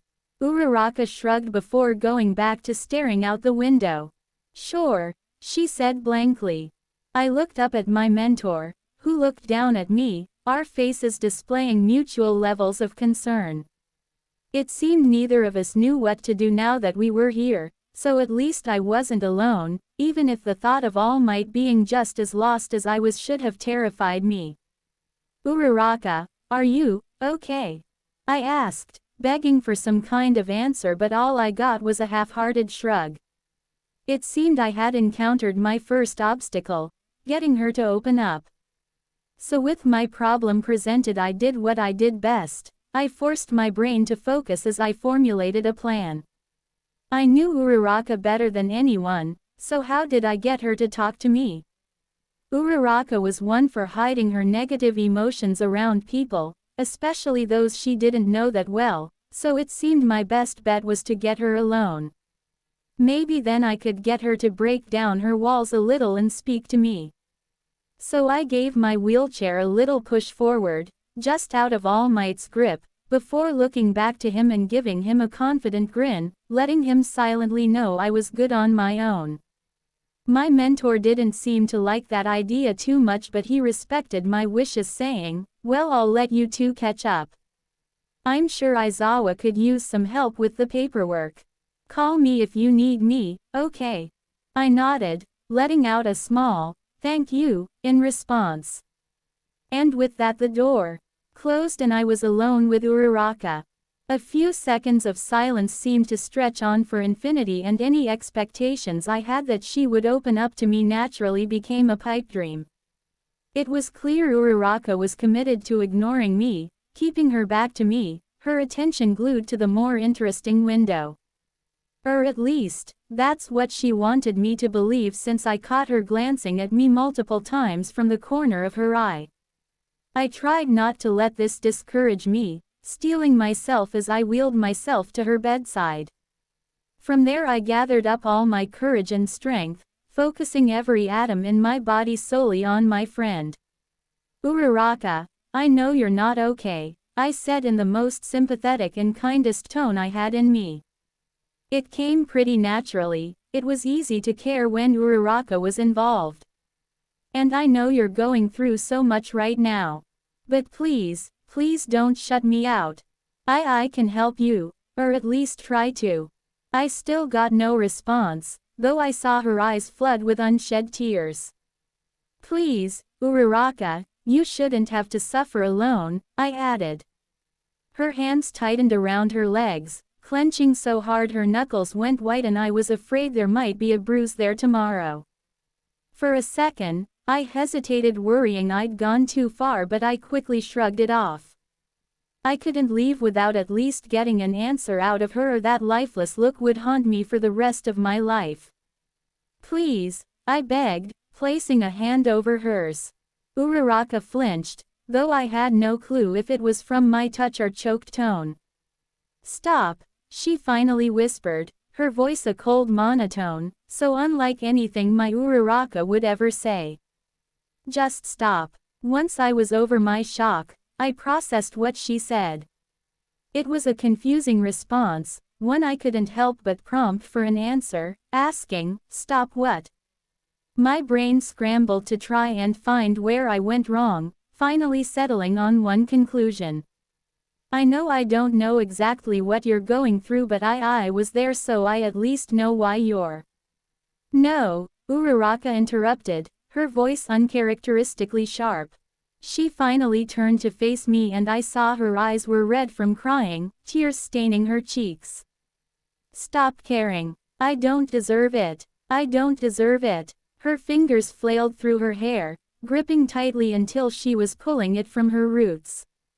I cringed at the painful sight but was otherwise too stunned to move. I don't deserve for you to care about me, she screamed, her voice cracking as a new wave of tears burst from her eyes. I don't, she let out a heavy gasp, before her hands fell flat on the bed. I don't deserve anything from you. I swallowed, trying to slow my pounding heartbeat. I could almost feel the blood pumping through my body, carrying adrenaline and terror through my veins. Uraraka didn't scream, not at me, not with fire and venom and self-hatred being spat out with each word. I told myself this was only natural, that outbursts were to be expected, but gosh, it still felt like I was being ripped in half all the same. I tried to steady my nerves, if not for me, then for her. Uraraka, please don't say that. I begged, my voice shaking, failing to gain any sort of control over my frazzled nerves. I don't feel that way. I want to care about you. I know, that's the whole problem, Uraraka said weakly, staring up at the ceiling, her eyes dead and lifeless. You're too good for me. You care about everyone, you're so strong and dedicated, and you never let anyone or anything get in the way of what you want. Since the day I met you, I've just been following you around, looking up to you, wanting to be more like you, but I'm not enough. I want to stand by your side, but I'm always just staring at your back. I feel like there's an impossible gap between us and I don't know how to cross it. Uraraka, I said softly, placing a hand over hers. I had no idea she felt that way, that she had been idolizing me so much. I was a little flattered, honestly, since no one had ever looked up to me before, but I couldn't let her think she was less than me. She pulled her hand out of mine and rolled over, her back now facing me. And now there's no chance of that at all, she whispered brokenly. Her voice didn't quiver or shake like last time, it was just flat and dull, completely lifeless. I'm a murderer, Deku. I don't deserve anything from you. I just sat there for a minute, stunned into silence. Did she really believe all of that? That she was unworthy of me? I knew she was taking the accident hard, but I hadn't realized that her feelings for me were getting complicated into the mess. It's a good thing All Might had told me. My suspension had been right. I was the only one who could get through to her. I don't care, I said softly, and Uraraka seemed just as stunned as me because she actually turned towards me with a confused expression. I swallowed, steadying my voice before continuing. I don't care if you don't feel like you're worthy of me or not. I'm not gonna stop caring about you, Uraraka. Uraraka just stared at me tearfully, unblinking, and I felt hope clench my heartstrings, the grip steadying and uplifting. Even if you don't believe in yourself right now, I'm gonna keep believing in you. I gently took her hand in mine, giving it a loving squeeze. You think you've been chasing after me and that you aren't good enough, but you're wrong. I've been depending on you since day one. I paused, a stabbing pain shooting through my heart, and I blinked aggressively to keep the tears from surfacing. No one was ever nice to me as a kid. Kachan and the other kids would bully me because I didn't have a quirk. Realizing what I had just said, I quickly added, my quirk didn't show up until I was older. With my bases covered, my voice lowered until I was speaking in a soft whisper. So going to UA, I wasn't sure what to expect from my classmates. But all of that changed when I met you. My cheeks were burning from my confession and I coughed nervously into my hand to try and clear my tight throat. You were different. For the first time in my life I met someone my age who cared about me and was nice to me for no reason. And not just that, but you cared about what I had to say. You encouraged me to be the hero I always wanted to be, and when I needed you, you were always right there for me. I scratched nervously at my cheek before adding, I'm not sure if I can ever repay you for everything you've done for me, but I wanna try. That's why I can't abandon you now. I may not be able to understand what you're going through, but I at least want to be here to listen and help if I can. I waited patiently for Uraraka to say something to me, to react in some way, but nothing. Her eyes remained dull and her face kept its neutral expression. I felt kinda dumb for expecting anything different. Of course, a few kind words weren't going to be enough to undo everything she had gone through. It was gonna take more work to fix what Yamamoto had broken. Deku, I don't. Her words seemed to get lost as soon as she said them, biting her lip as she struggled to tell me something. The will to stay patient was beginning to wither, but I forced myself to keep quiet, to let her open up on her own time. I'm not who you think I am, she finally said, and I could tell just speaking was exhausting to her. The only reason I did all that was because, just when I thought I was finally gonna get an honest response from her, she closed up again, pulling out of my grip, both literally and figuratively.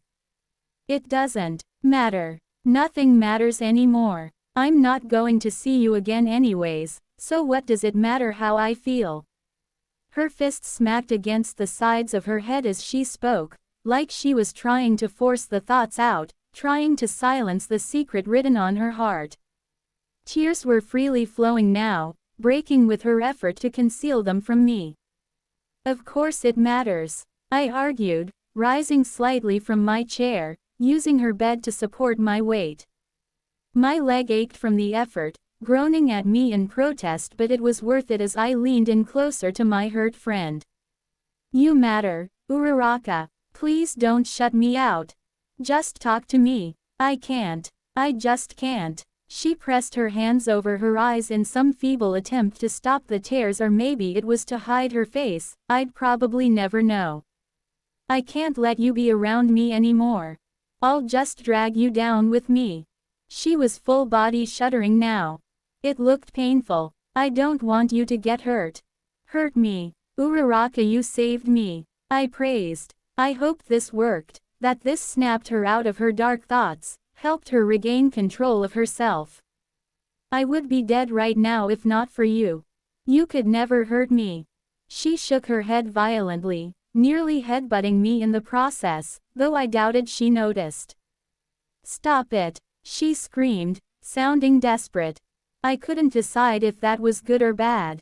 Just stop, Deku. Can't you see I'm trying to do the right thing? I just want to do what's best for you, and being around me isn't.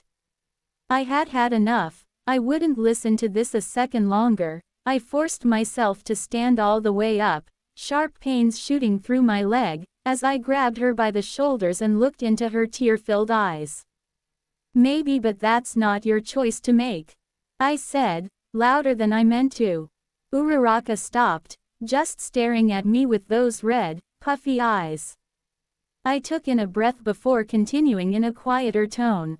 I know you think you're doing the right thing for me by staying away and closing yourself off, but that's not for you to decide.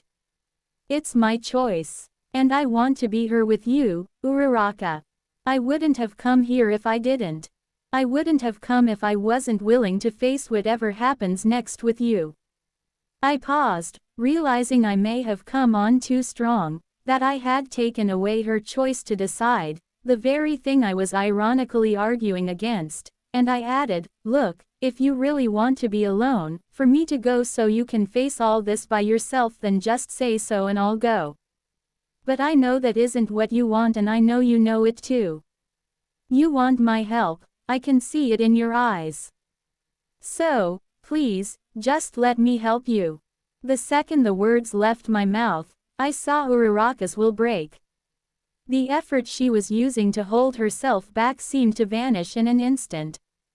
The tears still pouring from her eyes multiplied and her neutral face scrunched up with pain. Her inner turmoil must have been too much to bear, because she let out a deep, guttural sob, pulling me to her in a tight, desperate embrace.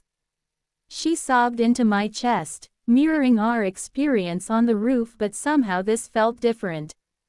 This wasn't the broken weeps of someone pushed to their breaking point. This was a deep, sorrowful mourning, one that made her chest convulse from painful sobs.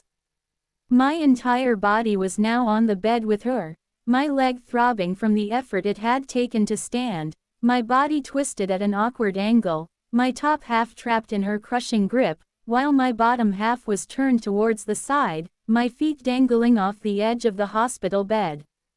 Despite my body's discomfort, I made no move to reposition myself, staying as still as a statue. I would take any kind of pain if it meant making Uraraka feel better, to help ease her conscience in some small way. A stream of apologies flowed from her mouth, almost on repeat, all incomprehensible thanks to her noisy sobbing, but I didn't have to hear her to know what she was saying. I carefully pulled my arms out of her painful grip, resting my hands on her shoulders, feeling her shudder and shake with each sob. I realized I should probably be doing more than just laying there and listening to her cry, so I did my best to console her, shushing her softly. Again I could only hear my mother's words echo in my head, comforting me whenever I was hurt or scared, and I repeated those loving phrases to my troubled friend. It's okay. I'm here now. I'm here. I've got you. I've got you. I didn't know if it did anything, if it helped at all, but it made me feel better to do something, so I kept it up until her tears finally ran dry. It felt like hours passed. If I had been paying attention, I probably could have watched the sunlight slowly move across the room, signaling the passing of time, but my thoughts and attention had remained on Uraraka and her needs. Eventually, she seemed to tire herself out, her sobs turning into quiet whimpers and then just silence. A few tears still rolled down her cheeks, but other than that she seemed to be done crying. Her grip slowly loosened, her fingers uncurling from the folds in my hoodie before falling flat onto the bed with a muted thud. Now that I was free, I propped myself up on my elbows and pulled myself fully onto the hospital bed, staring down at her with concern. Her face was blank again, but the trouble seemed to have left her eyes. She at least seemed calmer, and I took that as a good sign. "How do you feel?" I asked hesitantly. "Better," she replied, the tiniest hint of a smile on her lips. "Sorry. No, it's fine," I said, shifting my weight so that we were now laying side by side, I pulled my hands into my chest awkwardly, worried touching her might be too much. I tried not to think about how I was sharing a bed with a girl, especially a cute girl who I admired so greatly and had oftentimes seen as a possible girl FR. I stopped myself right there, knowing that train of thought could only lead to trouble. My face was probably beet red and the last thing I needed was for Uraraka to question it. Really, thinking about it, it seemed petty and selfish to even consider something like that right now. It felt wrong to focus on something so ordinary like sharing a bed with a girl when Uraraka was probably having the worst time of her life. I didn't want her to think I wasn't taking her problems seriously, especially after all the work it had taken to get her to open up to me this much.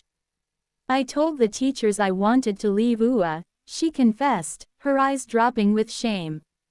I hadn't been expecting her to say anything, much less something she seemed to want to stay a secret, so it took me a second to answer her. I know, I admitted, my eyes never leaving her pretty face. She couldn't quite meet my eye, staring off at something behind my head, or maybe she was just staring off into space, who knows. Are you disappointed in me? She asked, her voice cracking slightly. Oh Uraraka, I breathed, giving her a sympathetic smile, even though I wasn't sure if she saw it or not. I could never be disappointed in you. I'm just concerned is all. Concerned, she repeated, looking confused. Yeah, I know how much being a hero means to you. It's your dream, same as me. And I know why you think it's best to quit, but I don't think it's what you really want. And maybe it's wrong of me to try and convince you to come back, but I don't want you to be miserable for the rest of your life. And, I know if it was me I'd want someone to try and convince me, too, so I thought I'd at least try. Uraraka became quiet, somehow even quieter than before. And I could see her carefully considering her response. Her eyebrows were scrunched low in thought, while her fingers were busy picking at the corner of her pillow, pulling out loose threads before carelessly discarding them. Finally, she must have noticed my impatient gaze because she bit her lip, her eyes filling with guilt and uncertainty, sucking in a deep breath, before admitting, I wanna go back, I just don't know how I'm gonna face everyone after everything. She wrapped her arms around herself, her expression troubled. I'm not sure I can pretend like nothing happened. We could tell them, I offered before my brain even had a chance to argue. Uraraka's eyes widened. You mean like the truth? But Mr. Aizawa said, he doesn't have to know. It could just be a secret between us and our classmates. I felt my gut twist in worry. It never sat right with me to lie, but since meeting All Might I also understood its importance and had learned to deal with it. Besides, what was one more secret if it made Uraraka at ease? I trusted the class to keep our secret. Despite my comfort at the idea, I could tell Uraraka was still uncertain and quickly added, it doesn't have to be everyone. Just whoever you want to tell. I'm sure they'd understand. Uraraka stopped herself, before changing her answer. I'll think about it. I nodded, not wanting to pressure her. This had to be something she decided. Right, was my only response before I quickly changed the subject. So, if you do decide to go back, I just want you to know that I'll be with you every step of the way. I won't leave your side, unless you want me to, and I promise I'll help you with whatever you need. I felt my face heat up with a blush as I added nervously, probably shouldn't say this, but I was really scared when All Might told me you weren't coming back. It's selfish, but I didn't really wanna go back on my own. I can't really imagine becoming a hero without you. But I understand if you MMPH. I didn't get a chance to finish my sentence because the next thing I knew Uraraka's lips were on mine, kissing me so tenderly and sweetly that it sent my head spinning. Was this really happening? Was I kissing someone? Or I guess they were kissing me. Wait, she was kissing me. Uraraka was kissing me. That meant, this was my first kiss. I immediately pulled my hands into my chest, nervous and afraid of where they should go. I was at a loss. What was I even supposed to do? I had never prepared for this. I didn't think any girl would ever want to kiss me. Especially not her. Especially not now. What was the right thing to do in this situation? Should I push her away? Did I kiss her back? What if I did it wrong? All these thoughts continued to scatter about my brain until Uraraka's lips moved against mine and all thoughts ceased in an instant. I stopped thinking altogether, giving up any control as I let Uraraka lead me into her blissful touch. I didn't fight it, I just let it happen, giving all my inner desires to her and her alone. My hands slowly reached out to her, gently touching her face as I let her lead me in deeper. Every sensation was like fireworks in my mind, exploding and fracturing into thousands of beautiful sparks, each one setting off another explosion and so on and so on. Uraraka seemed to relish the control, deepening the kiss, her tongue lightly brushing against my lips. I was too stunned to give her access, but she didn't seem to mind, focusing instead on just feeling my lips with hers. I didn't think kissing could feel this good, and maybe if I had known I would have attempted it before. Then again, Uraraka was the only girl I wanted to kiss, so I doubted it would have been the same with anyone else. I hadn't really had crushes before. Not like her. Not like this. After an eternity, our lips parted, my inexperience leaving me panting and breathless. My head was still foggy as I just stared forward unblinkingly, watching as Uraraka stared back, equally spellbound. All at once, she seemed to realize what she had done, her eyes growing wide and a hand swiftly covering her mouth as if seeing her lips would somehow offend me. Her entire face turned a dark shade of red, even her ears going crimson, which I thought was a cute detail. I am so sorry. I shouldn't have. I didn't mean to. Uraraka covered her face with her hands, groaning in embarrassment. I didn't know it was possible for someone to turn that shade. I've been imagining doing that for so long, and then I had to do it at the worst possible moment. Ugh. No, it's okay, I reassured her, my voice cracking against my will. I really didn't mind. Uraraka still wouldn't look at me, hiding behind her hands, probably to keep me from seeing just how embarrassed she was. I knew the feeling. My face probably didn't look much better and my fingers were itching to hide that, but I resisted the urge, afraid it might make Uraraka feel worse. Instead I cleared my throat, licking my lips for good measure, before attempting to speak again. So I'm guessing that's a yes to coming back with me. Uraraka tucked her hands into her chest, finally letting me get a good look at her face.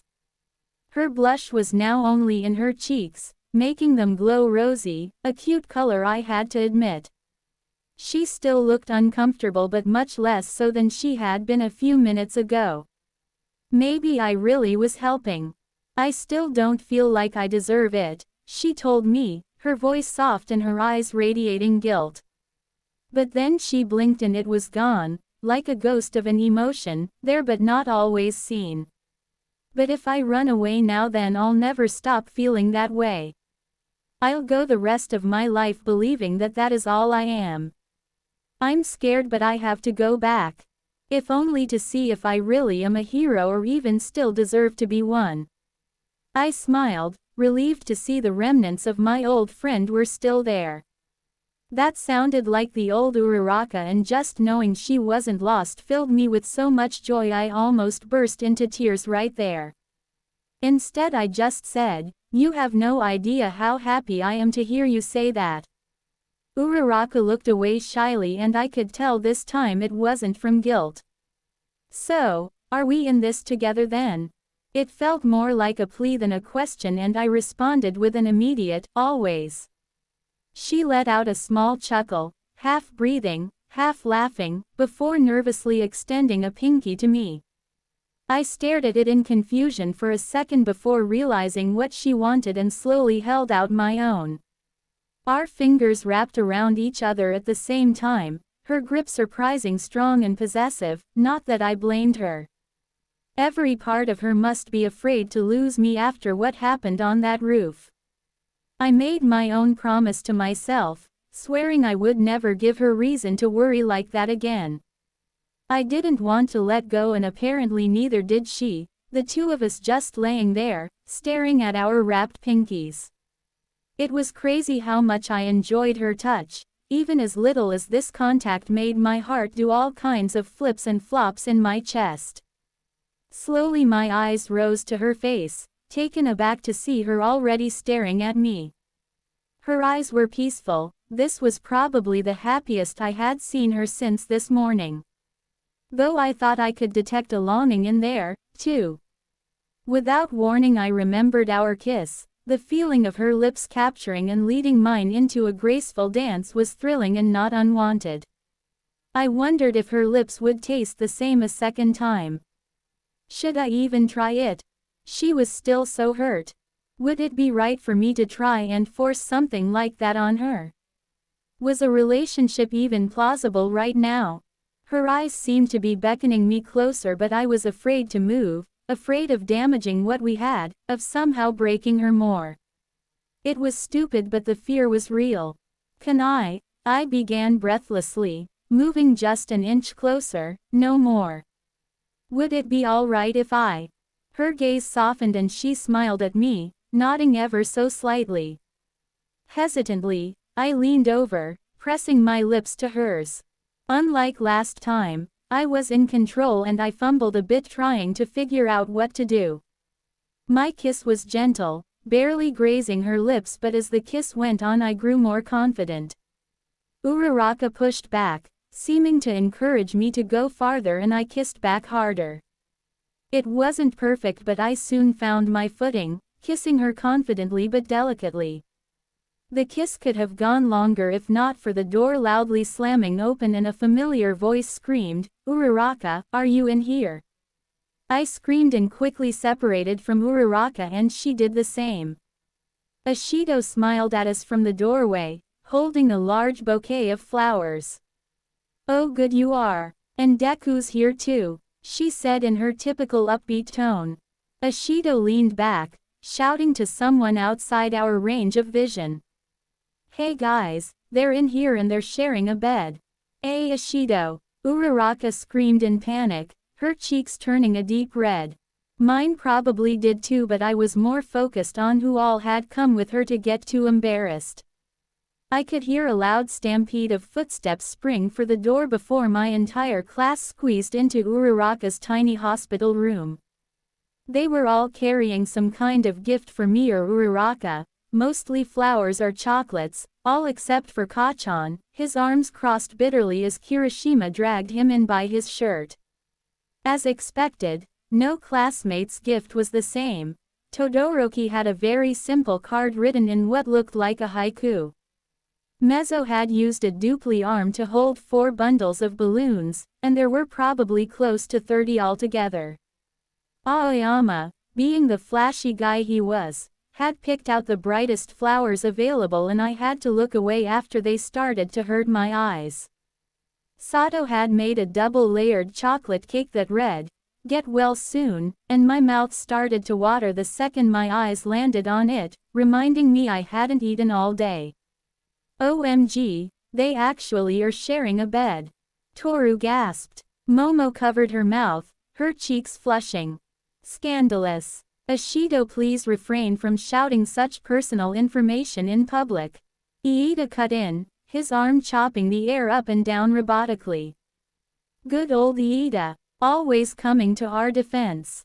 Obviously Midoriya and Uraraka would prefer to keep their romantic relationship private and not to have it blasted through a hospital of all things. Never mind. Guys, it's not like that. Uraraka defended, looking awkward and embarrassed. Deku was just resting his leg. Ahua, Ashido said hintingly, wagging her eyebrows at us. And what were you two doing exactly? Uraraka's face went pale. Talking, I said for her. It wasn't entirely a lie. But Ashido was onto us, countering effortlessly, isn't it kinda hard to talk with your lips smushed together? She had us there. I had underestimated how much she had seen. She smiled victoriously as the entire class gasped in disbelief. I sighed in defeat, me and Uraraka sharing a look. The jig was up. We had to come clean. I saw the look of understanding on her face and knew she agreed. She opened her mouth at the exact moment I blurted, Uraraka and I are dating. WHAAAATT. The entire class shouted at once. We are. Uraraka whispered to me and I gave her a smile and a nod. Her face lit up with joy, grabbing my hand and squeezing it tightly. Say what? Kaminari shouted, looking shocked and a little jealous. No fair, Midoriya, Mineta added, fuming with unrelenting rage. Why do you get a girlfriend and not me?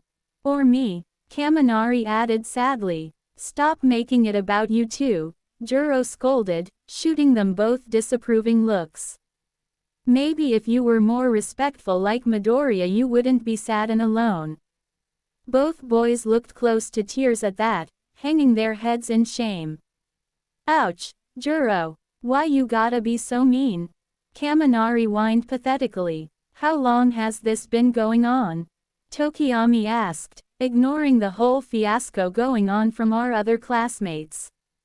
Actually it just kinda happened, I explained, scratching at my cheek nervously. That does make sense, Sue spoke up thoughtfully. I've heard life or death experiences can bring people closer together. Come on guys, that's not the reason, Uraraka said, frowning. She now had my hand in a death grip. I couldn't blame her. I didn't exactly like the idea that being nearly murdered by a psychopath had anything to do with our relationship and I knew I had to say something before I lost Uraraka to bad memories. I think it was more like it made us realize we couldn't keep ignoring how we felt, I helpfully supplied.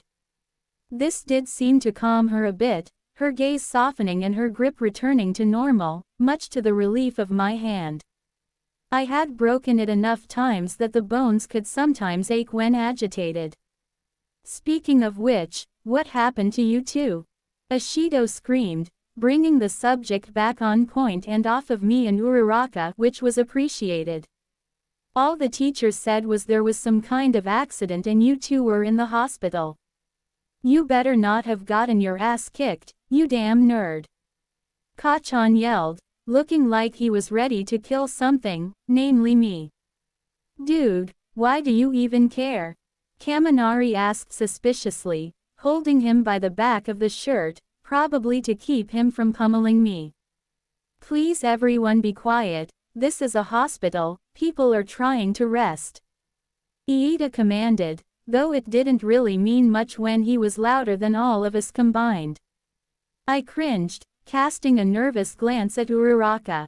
I expected her to have my hand in a death grip again but instead she looked zoned out, her face blank and her thoughts a million miles away. Well, that's difficult to explain, I said, not sure what else to say. I didn't mind telling the others about what happened but I still didn't know how Uraraka felt about it. I wasn't gonna force anything on her, especially not after what happened, but I also hadn't come up with a good excuse yet. If only I had known they were coming I could have planned something. Oh man, you can't just leave us in suspense like that. Kaminari shouted, only to be loudly shushed by Iida. Yeah, you two look like you were in a pretty bad fight, it's pretty hard to just let that go, Zero added. Wait, everyone, we can't force them to talk about it, that wouldn't be right, Momo spoke up, the voice of reason as always. Midoriya, Todoroki said, gaining my attention.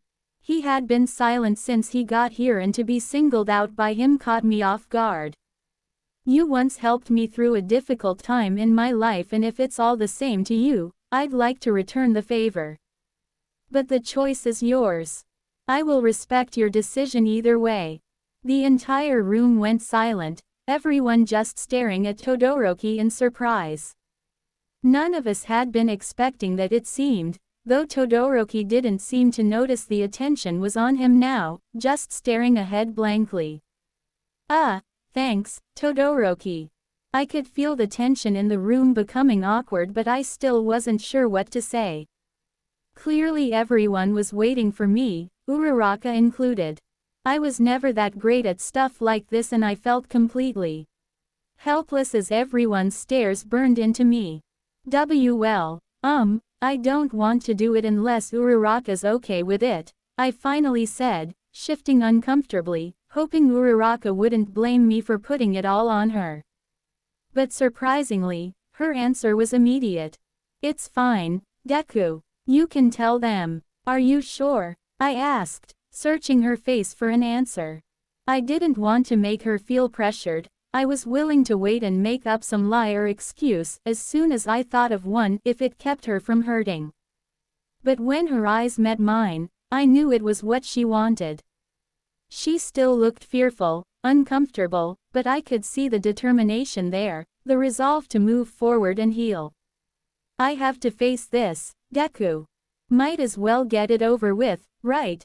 I smiled, proud that I could hear my old friend shining through. Uraraka was still in there and I was gonna bring her back. The rest of the class had gone still, all jokes and craziness ceasing as a dark tension filled the room. Based on our reactions, they must have realized the graveness of our situation. They all looked impatient, like they were ready to hurry us along, but no one spoke up about it. I was glad. I didn't know how Uraraka would react to that. Okay, but if I tell you guys, you can't tell anyone. Even the teachers. It has to stay between all of us, no one else, alright? I judged their reactions carefully before continuing. Most of them looked curious, their interest piqued at a secret from the teachers. Others looked conflicted, mostly Sue, Iida, and Momo. Still, none of them bolted for the door or made up some excuse to get out of it. They were all still here. Maybe it was the hero in them or maybe it was just concern for us, but I welcomed it. I knew right then that no matter how they reacted, they wouldn't reject Uraraka. I knew I could trust them with this. They weren't just my classmates anymore, they were my friends. And we had all been through worse together, we could get through this too. So, squeezing Uraraka's hand as a reminder of my promise, I sucked in a deep breath and began my story.